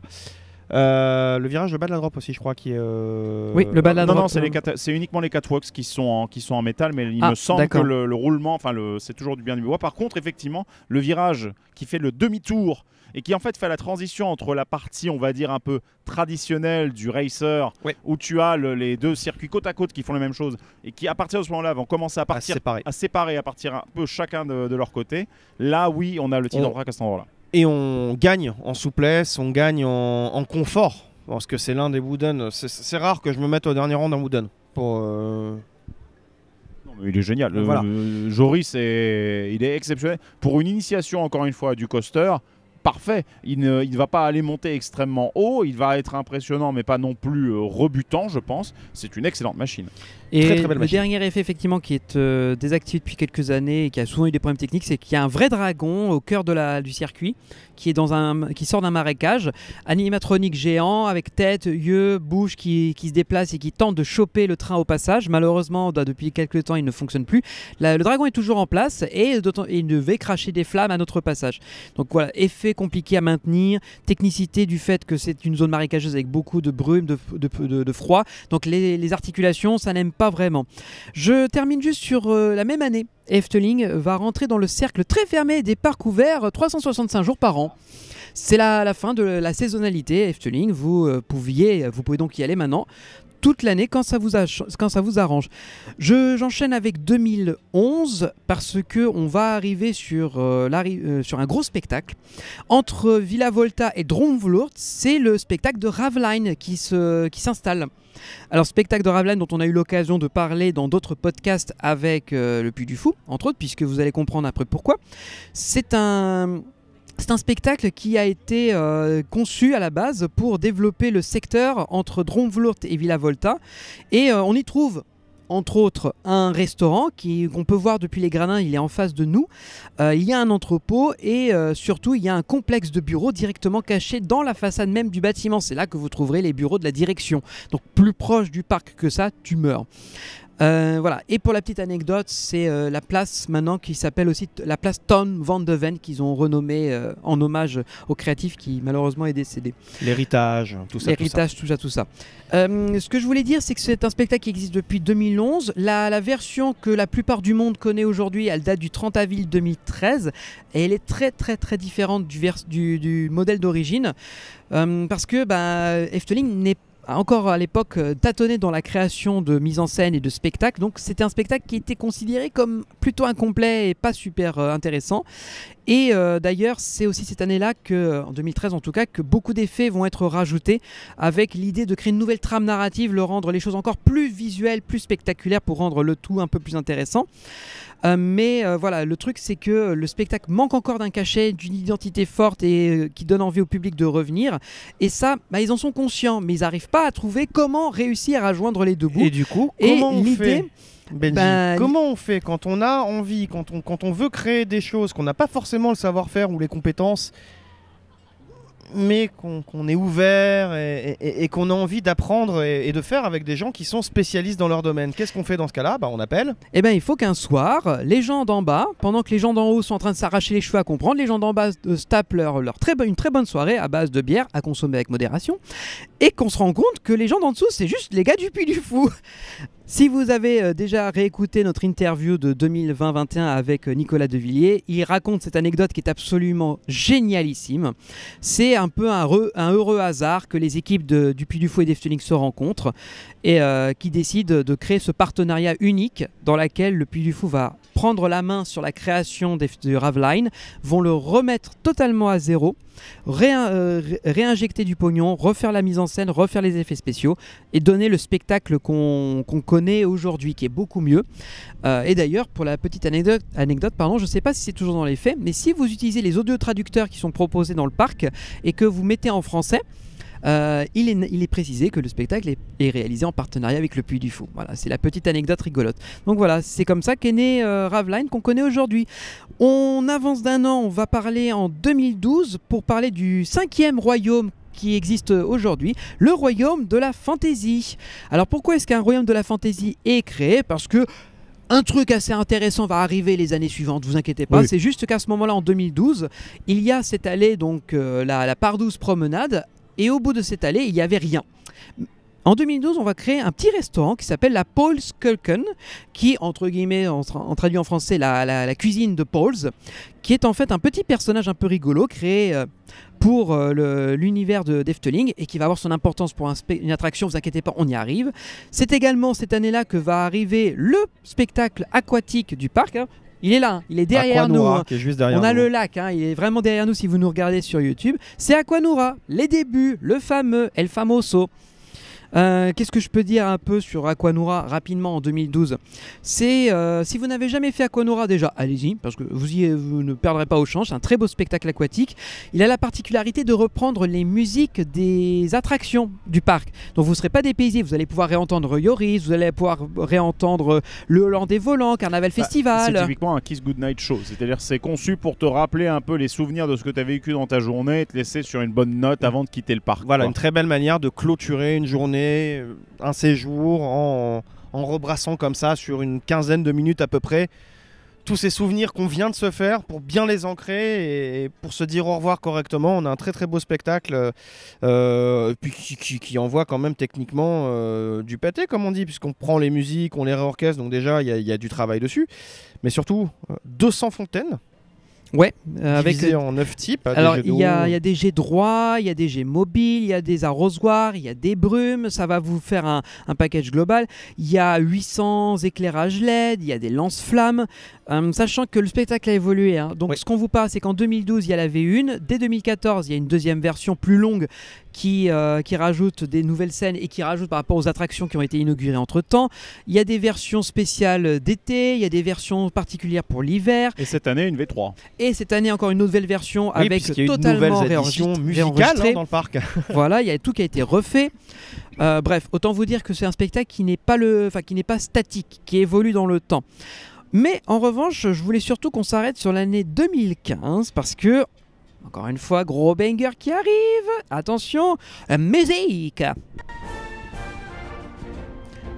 Voici venir le Baron.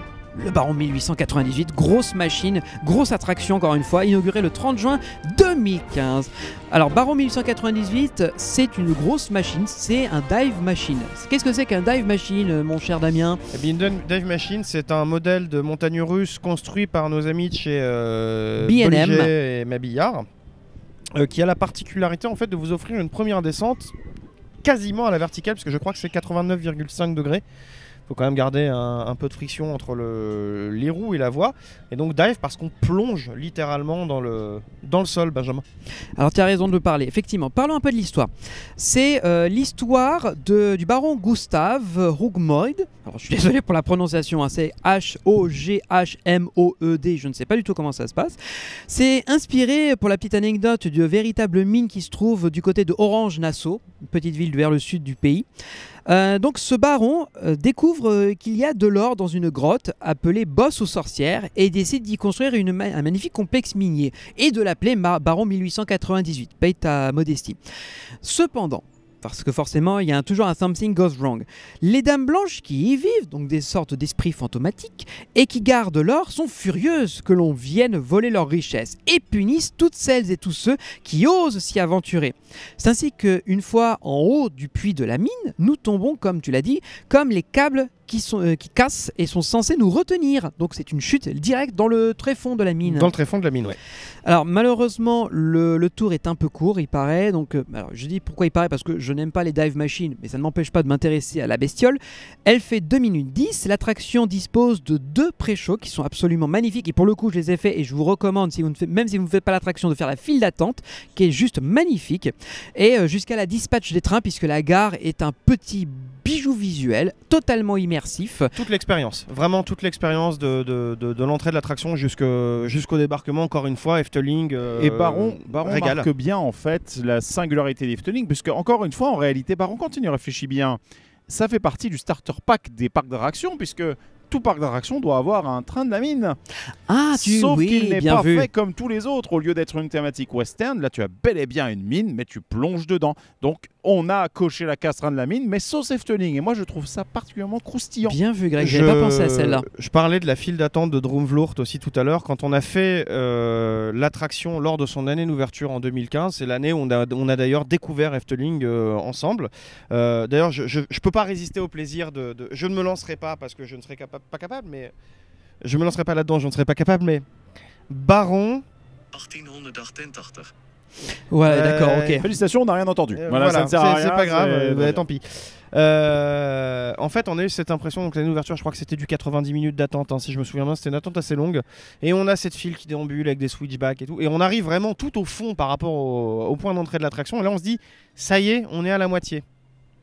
Non, parce qu'Efteling prend soin de ses visiteurs. Non, il n'y a plus de switchback. À partir du fond, ça revient directement. Et je crois que c'était de retracer de l'autre bout, c'était 10 minutes. L'expérience d'attente, bien pensée, encore une fois, pour qu'on arrive dans l'attraction en ayant ce soulagement finalement d'avoir attendu que le temps d'attente nous paraisse plus court. Ensuite, les pré-shows, la façon de rentrer dans la gare, la dispatch, pardon. Et c'est beau, hein. C'est magnifique. La façon dont ils envoient les trains avec ce levier, tout a été, encore une fois, pensé, soigné, léché. Jusque dans les moindres détails.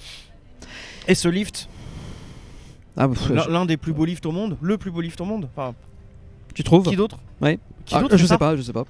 Je pourrais pas te dire, encore une fois, j'aime pas les dive machines, mais ça m'empêche pas de savourer l'esthétisme et la recherche. Du lift au sol. C'est bien. magnifique, c'est magnifique. Et je termine juste en disant qu'il n'aura fallu qu'une seule année pour voir naître cette attraction. Encore une fois, Efteling, efficacité, construction, tout ça. Les amis, je vous propose d'arriver en 2017. Et cette année-là, elle est très importante. On a mis en place les briques et maintenant tout va s'assembler. Le puzzle va être terminé.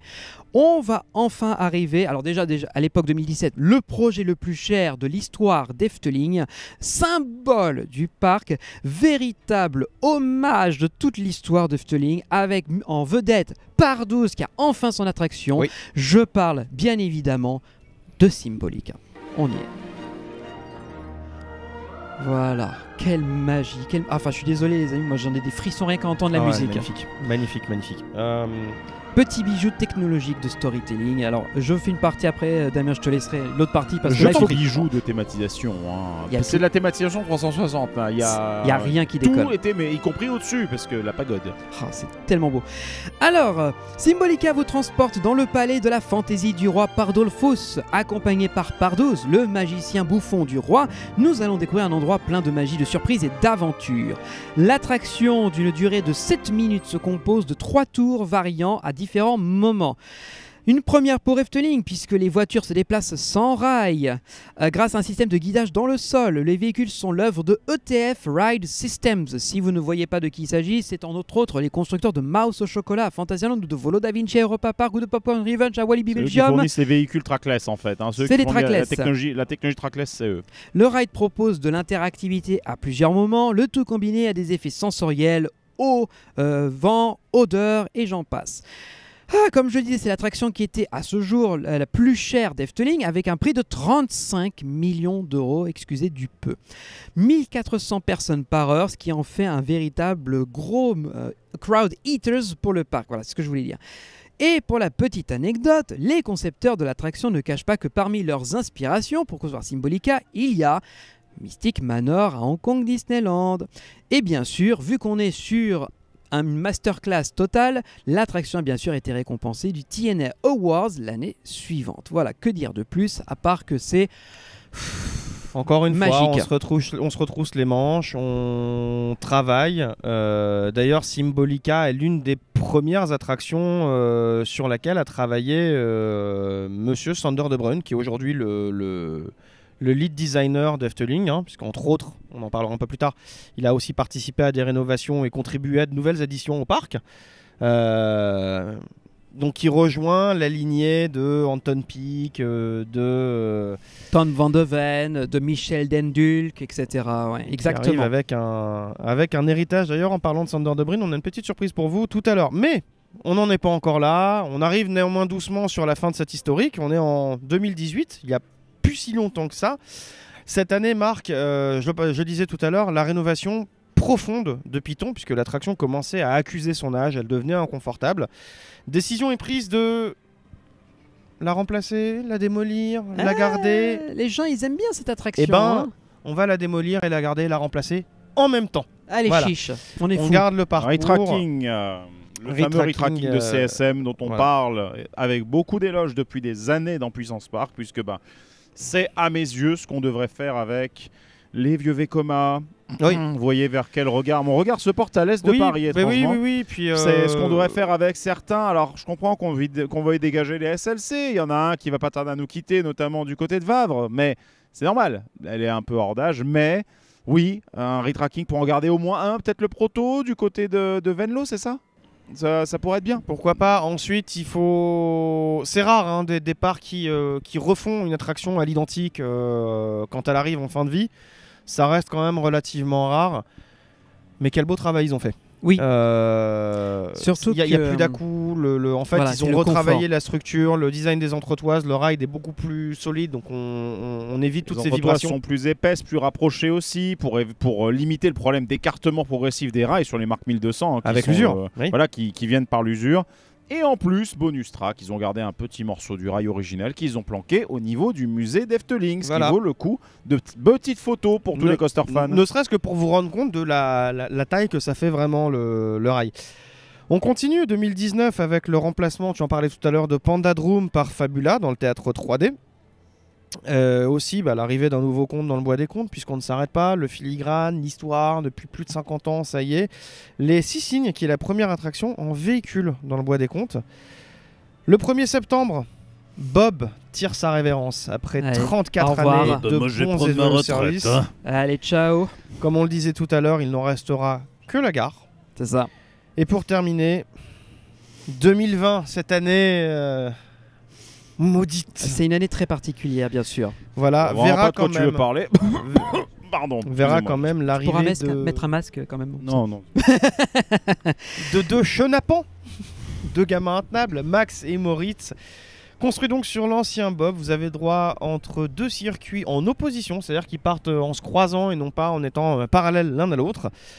Il a été construit par Mark Wright, c'est la dernière version de le Repowered Coaster avec une petite subtilité nouvelle, il y a un audio embarqué à bord des trains. Et aussi, il y a un effet Mario Kart puisque le deuxième tour se fait en accéléré léger, ce qui donne de très bonnes sensations pour un e-powered et laisse miroiter tout ce qu'on peut faire avec ce type de machine. Beau Et produit sur une empreinte qui est pour les, contrainte en plus. oui, et puis beau produit pour les enfants qui découvrent, parce qu'en général, les e-powered, c'est dans ce qui est dans les premiers roller coasters qu'un enfant fait, parce qu'on est sur quelque chose de contrôlé, donc les vitesses ne sont pas très importantes, c'est quelque chose qui est assez accessible.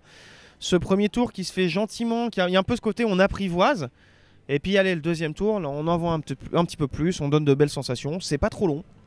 Il y a 2 circuits donc intéressants, il y a des interactions entre les deux trains. Il y a des décors dans l'attraction, que ce soit des automates, des animatroniques de Max and Moritz.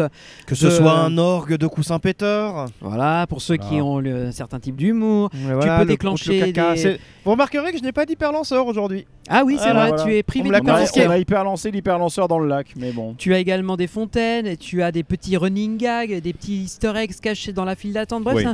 c'est un truc qui est très joliment réalisé Oui. et surtout qui s'insère dans un nouveau petit quartier un peu alpin avec restaurant. Alors, il y avait déjà ce restaurant de burgers qui maintenant est intégré. Il y a une nouvelle boutique où vous pouvez acheter des pâtisseries.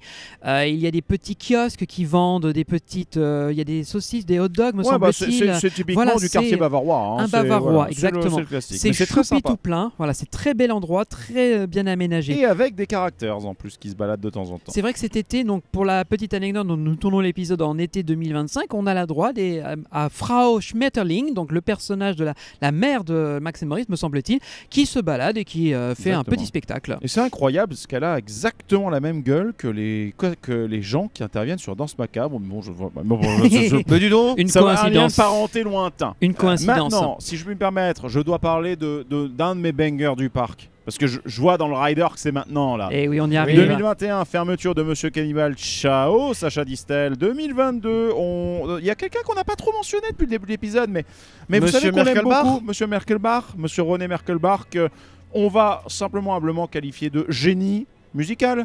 Accessoirement, Symbolica, c'est lui. Joris and the Drac, c'est lui. Holland et Volant. Fliegender, c'est lui. Vliegende. Merci, je vais me J'insiste. rattraper là-dessus. Mais surtout, ah ouais, tu sais, René, on a changé là, le Teacups. Bon, on a enlevé la musique. On l'a un peu reprogrammé pour que je sois un peu plus vénère. Est-ce que tu peux nous faire un petit truc aspect orientalisant et bam, c'est Sirocco qui débarque à la place de Monsieur Cannibal. Une musique synchronisée avec le cycle, ce qui est rare. Oui. Sur les Teacups. Généralement, c'est une musique de fond en boucle. Non, synchronisation avec le cycle, plus donc une bande-son d'attente, etc., qui est très sympathique aussi.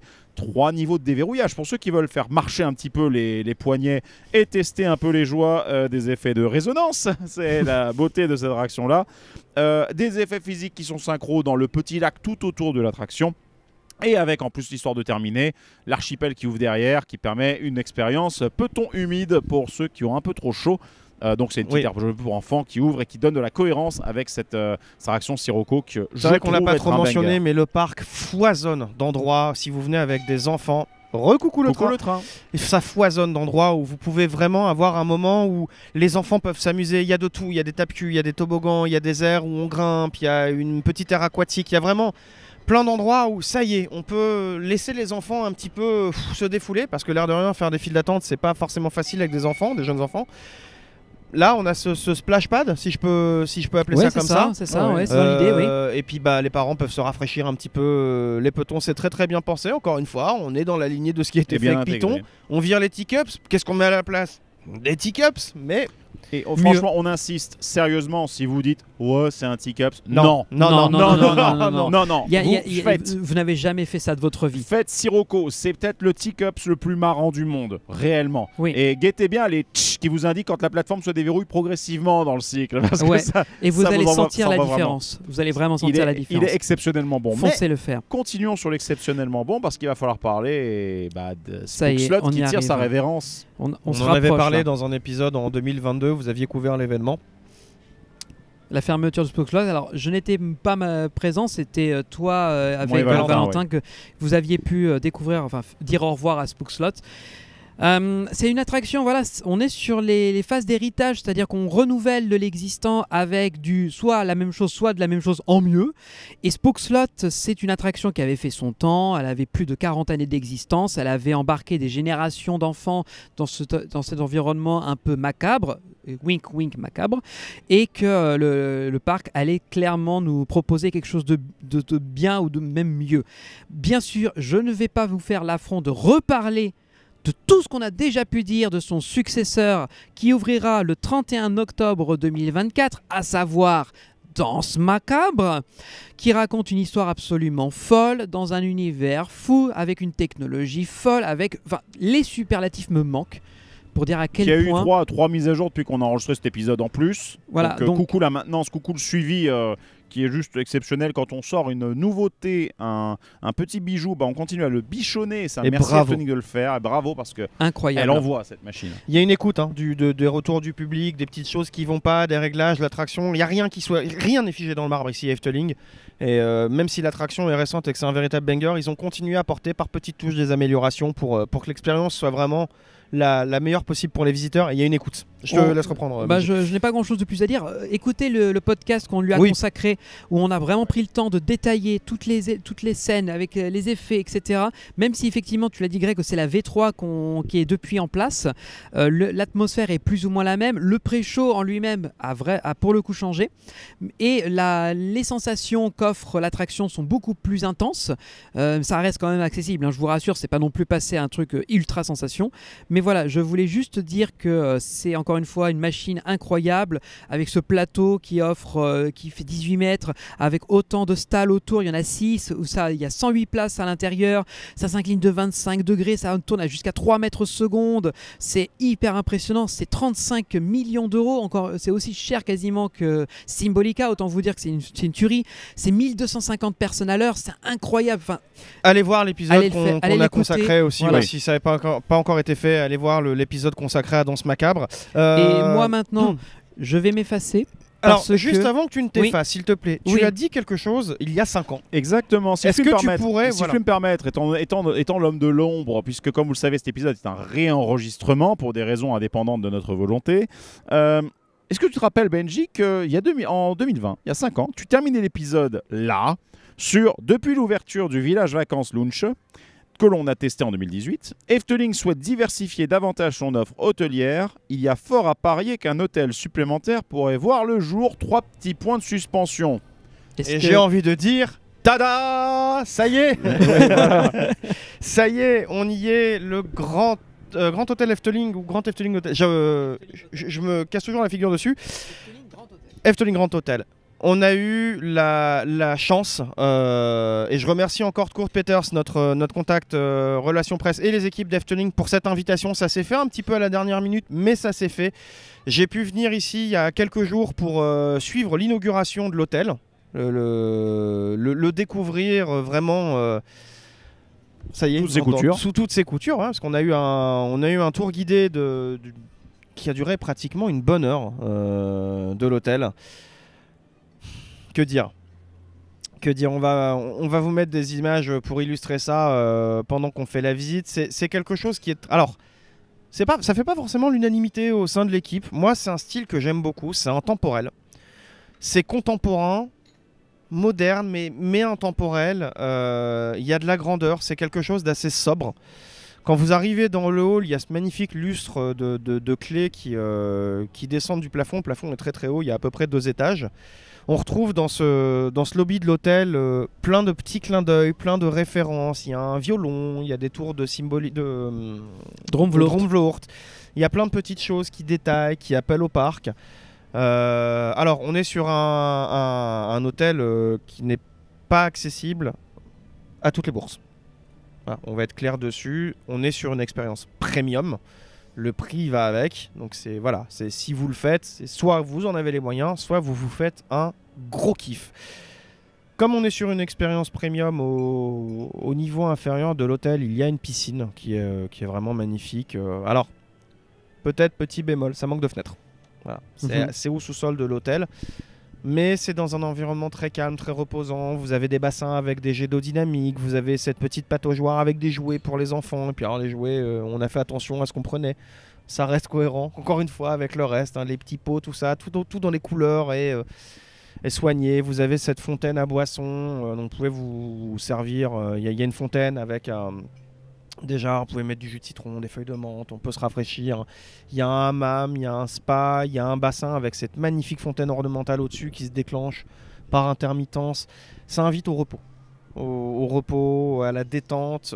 Quand on arrive dans les chambres ont été thémées sur 3... Il y a un rappel qui est fait, alors soit à Aquanura, soit au Bois des Comtes. La troisième partie, je suis désolé, j'ai oublié. Mais on a 3 codes couleurs bleu, vert et rouge. C'est très confortable. On a pu visiter 3 chambres. Bon, dans la première, c'est une chambre familiale standard, donc avec un lit double et 2 lits superposés pour les enfants. C'est très très propre. La déco y est très sobre. Que ce soit du standard jusqu'au luxe, on est sur quelque chose qui est particulièrement sobre. C'est ce qui a justement fait débat entre nous. Certains préféraient que ce soit un peu plus témé. Moi, je suis très réceptif à cet environnement. Il faut savoir que l'hôtel, c'est pas l'hôtel du parc qui est à côté du parc, ou derrière le parc, ou à l'entrée du parc. L'hôtel est dans le parc. Ce qui fait que pour moi, vous n'avez pas besoin d'avoir une décoration très très lourde à l'intérieur des chambres. Mettez le nez à la fenêtre et c'est bon. Vous l'avez, hein, pour ceux qui se font vraiment le kiff ultime de prendre la suite premium qui est au-dessus de nous. Des chambres, vous voyez Aquanura. Voilà. Vous avez vu Lac. Ou vu sur l'entrée du parc. Enfin, c'est très raffiné, c'est art déco, ça reste sobre. L'hôtel est pourvu de 2 restaurants, une brasserie au rez-de-chaussée et le restaurant Mystique qui n'est ouvert que pour le dîner, où on s'est installé d'ailleurs pour tourner cet épisode, qui offre Merci une expérience... à l'équipe d'ailleurs du Mystique de nous permettre cela. Qui offre un dîner en 3 ou en 4 services selon le budget que vous souhaitez y mettre. Il y a une expérience, il y a une table du chef, la cuisine y est ouverte et en fait on a une atmosphère très lounge, très détente. On est vraiment sur une expérience pour se relaxer, pour se détendre, pour se poser, contempler. On n'est pas sur quelque chose avec une théma très très lourde. Dans le cadre de cette inauguration, il y a eu un petit kiff, une petite surprise. J'ai eu un petit bonbon. Alors le temps imparti était malheureusement très limité pour des raisons que vous comprendrez. Il y avait la presse, il fallait faire du média pour le journal du midi ici aux Pays-Bas, donc on n'a pas eu la priorité. Néanmoins, j'ai pu échanger quelques mots avec Monsieur Sander de Brun, que j'ai mentionné tout à l'heure, qui est à l'origine de l'Efteling Grand Hotel. Je vous laisse profiter de ces quelques minutes. Malheureusement, on a eu un petit pain technique, j'ai pas les images, mais on illustrera, vous inquiétez pas.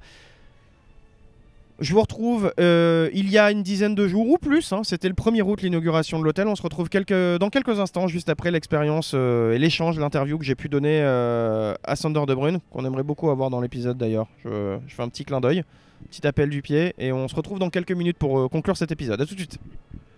Bonjour Sander, c'est un immense plaisir de vous accueillir. C'est une magnifique journée malgré la météo plutôt mauvaise.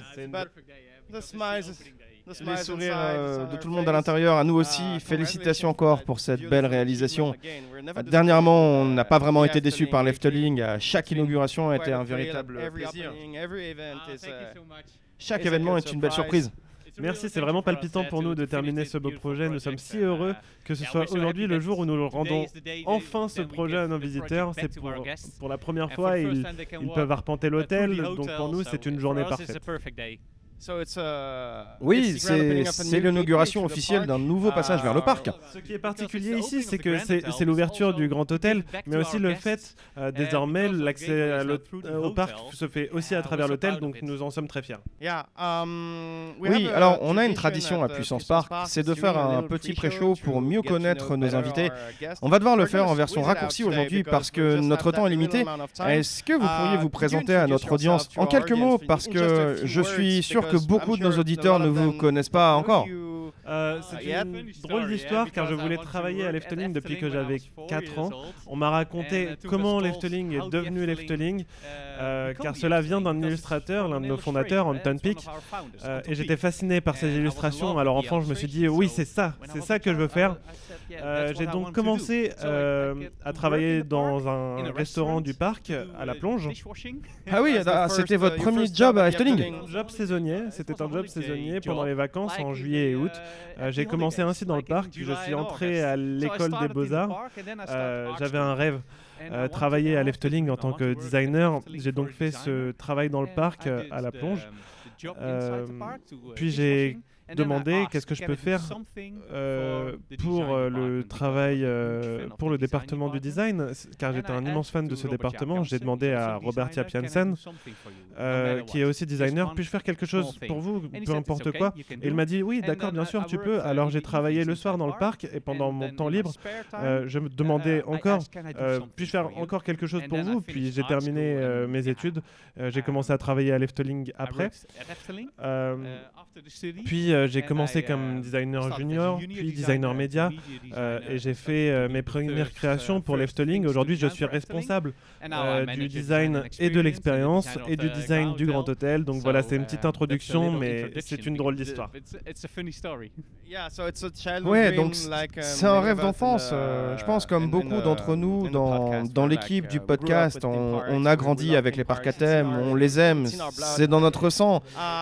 Donc au cours des 10 dernières années, pour ainsi dire, vous avez pris les commandes de la direction créative. Oui, exactement. Oui, vous êtes responsable de Symbolica, de Baron, ainsi que de la rénovation récente de Dromvloert. Oui, et de la rénovation du château avec des choses comme ça, les contes de fées, 6 d'entre eux, et la princesse. Et comment vous vous sentez, parce que vous êtes passionné par l'héritage d'Anton Pieck et des designers qui étaient là auparavant.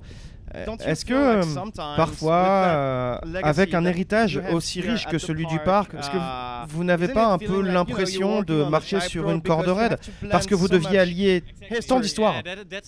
Oui, c'est le design, je pense. Je travaille comme designer pour l'Efteling et il faut combiner.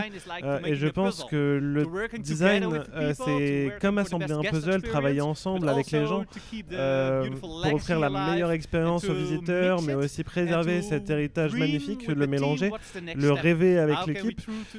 Quelle est la prochaine étape? Comment pouvons-nous être fidèles à l'Efteling, fidèles à Anton Pieck? Comment créer une expérience fraîche et nouvelle pour nos visiteurs? Mais quand le travail est terminé et que vous, visiteurs, vous venez pour la première fois à l'Efteling, vous ne savez pas quel est le projet le plus récent, quel est le plus ancien.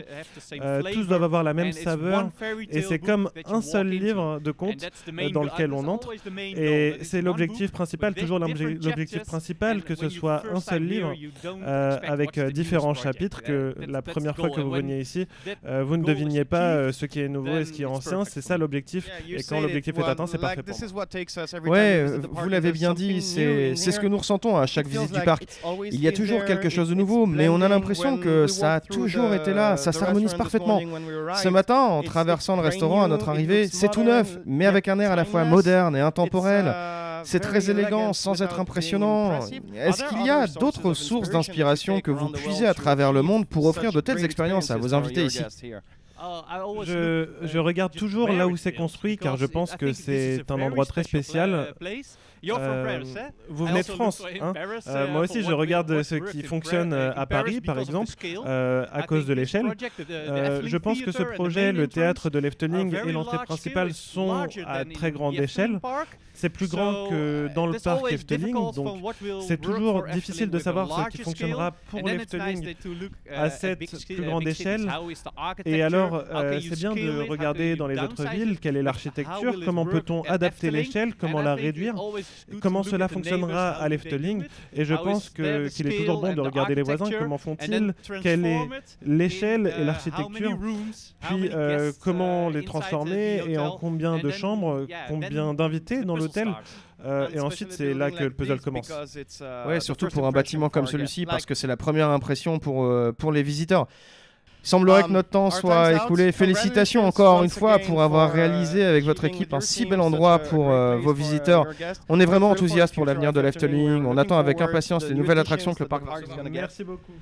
On espère vous revoir bientôt avec de nouveaux designs. Et merci pour votre temps. C'était un plaisir pour nous.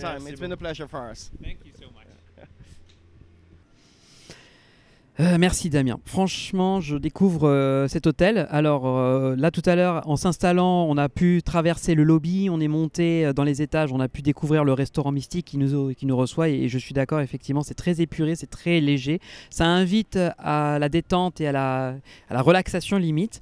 Et si des gens veulent se donner une idée de quoi ressemble l'hôtel, si vous avez déjà vu le Grand Budapest Hotel, qui est un film de Wes Anderson, je vous invite très très fortement à regarder parce que esthétiquement, c'est très très proche. Je pense même qu'ils s'en sont inspirés. Je vous invite à regarder ça. Et la dernière petite anecdote qui a aussi valu l'événement pour lequel tu t'es présenté là-bas, c'est que Efteling, comme on l'a dit, aime bien casser des records. Non, là ils n'ont pas cassé un record. Là, ils ont atomisé un record. Ils ont coupé un record. Non, mais il y a d'autres parcs dans lesquels on aime bien faire des petits trucs d'inauguration, des petits rubans. Bon, alors on va faire le plus grand du monde. Voilà. Bon. Voilà. Là, c'est pas le ruban, c'est le plus grand nœud décoratif au monde. Voilà. Qui fait 16 mètres par 17, qui a été certifié au moment de l'inauguration. Petite chose que j'ai pas précisé parce qu'il y a les deux restaurants, donc il y a la brasserie en bas et le restaurant Mystique à l'étage. Il faut savoir que l'expérience est accessible, que vous soyez client de l'hôtel ou non.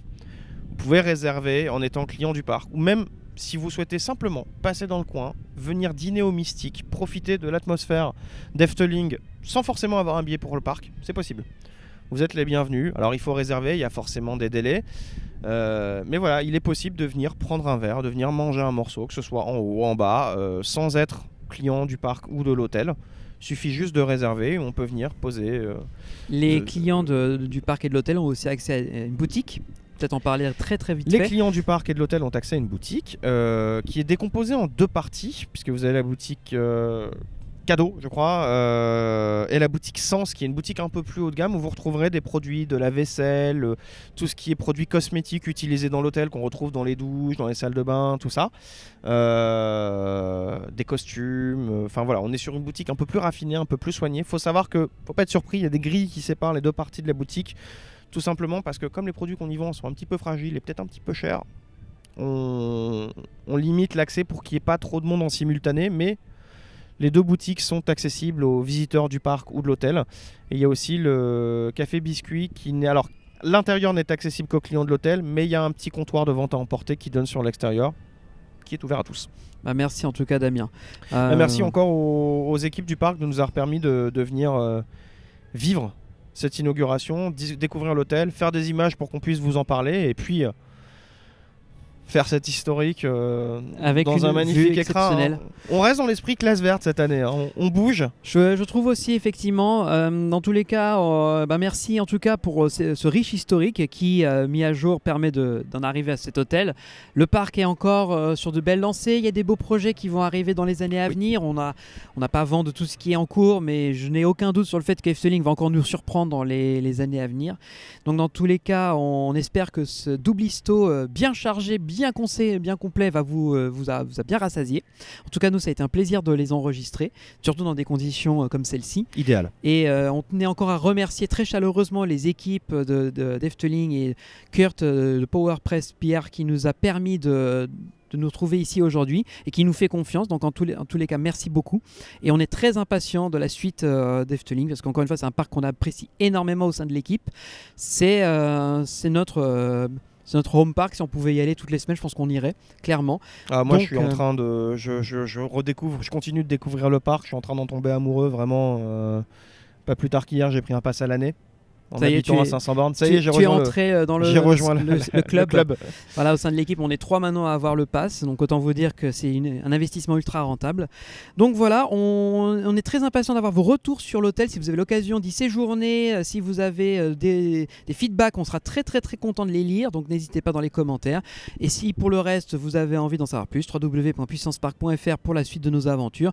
Nous, on se retrouvera dans 15 jours pour de nouveaux épisodes. Et puis on vous se dit à très bientôt. N'oubliez pas les réseaux sociaux, le petit tag dans vos stories quand vous venez visiter le parc, ça nous fait toujours plaisir de voir qu'on partage aussi quelque chose avec vous. Ouais, ça fait toujours du bien, donc n'hésitez pas à nous taguer, nous on repartage vos stories, puis c'est toujours un vrai kiff.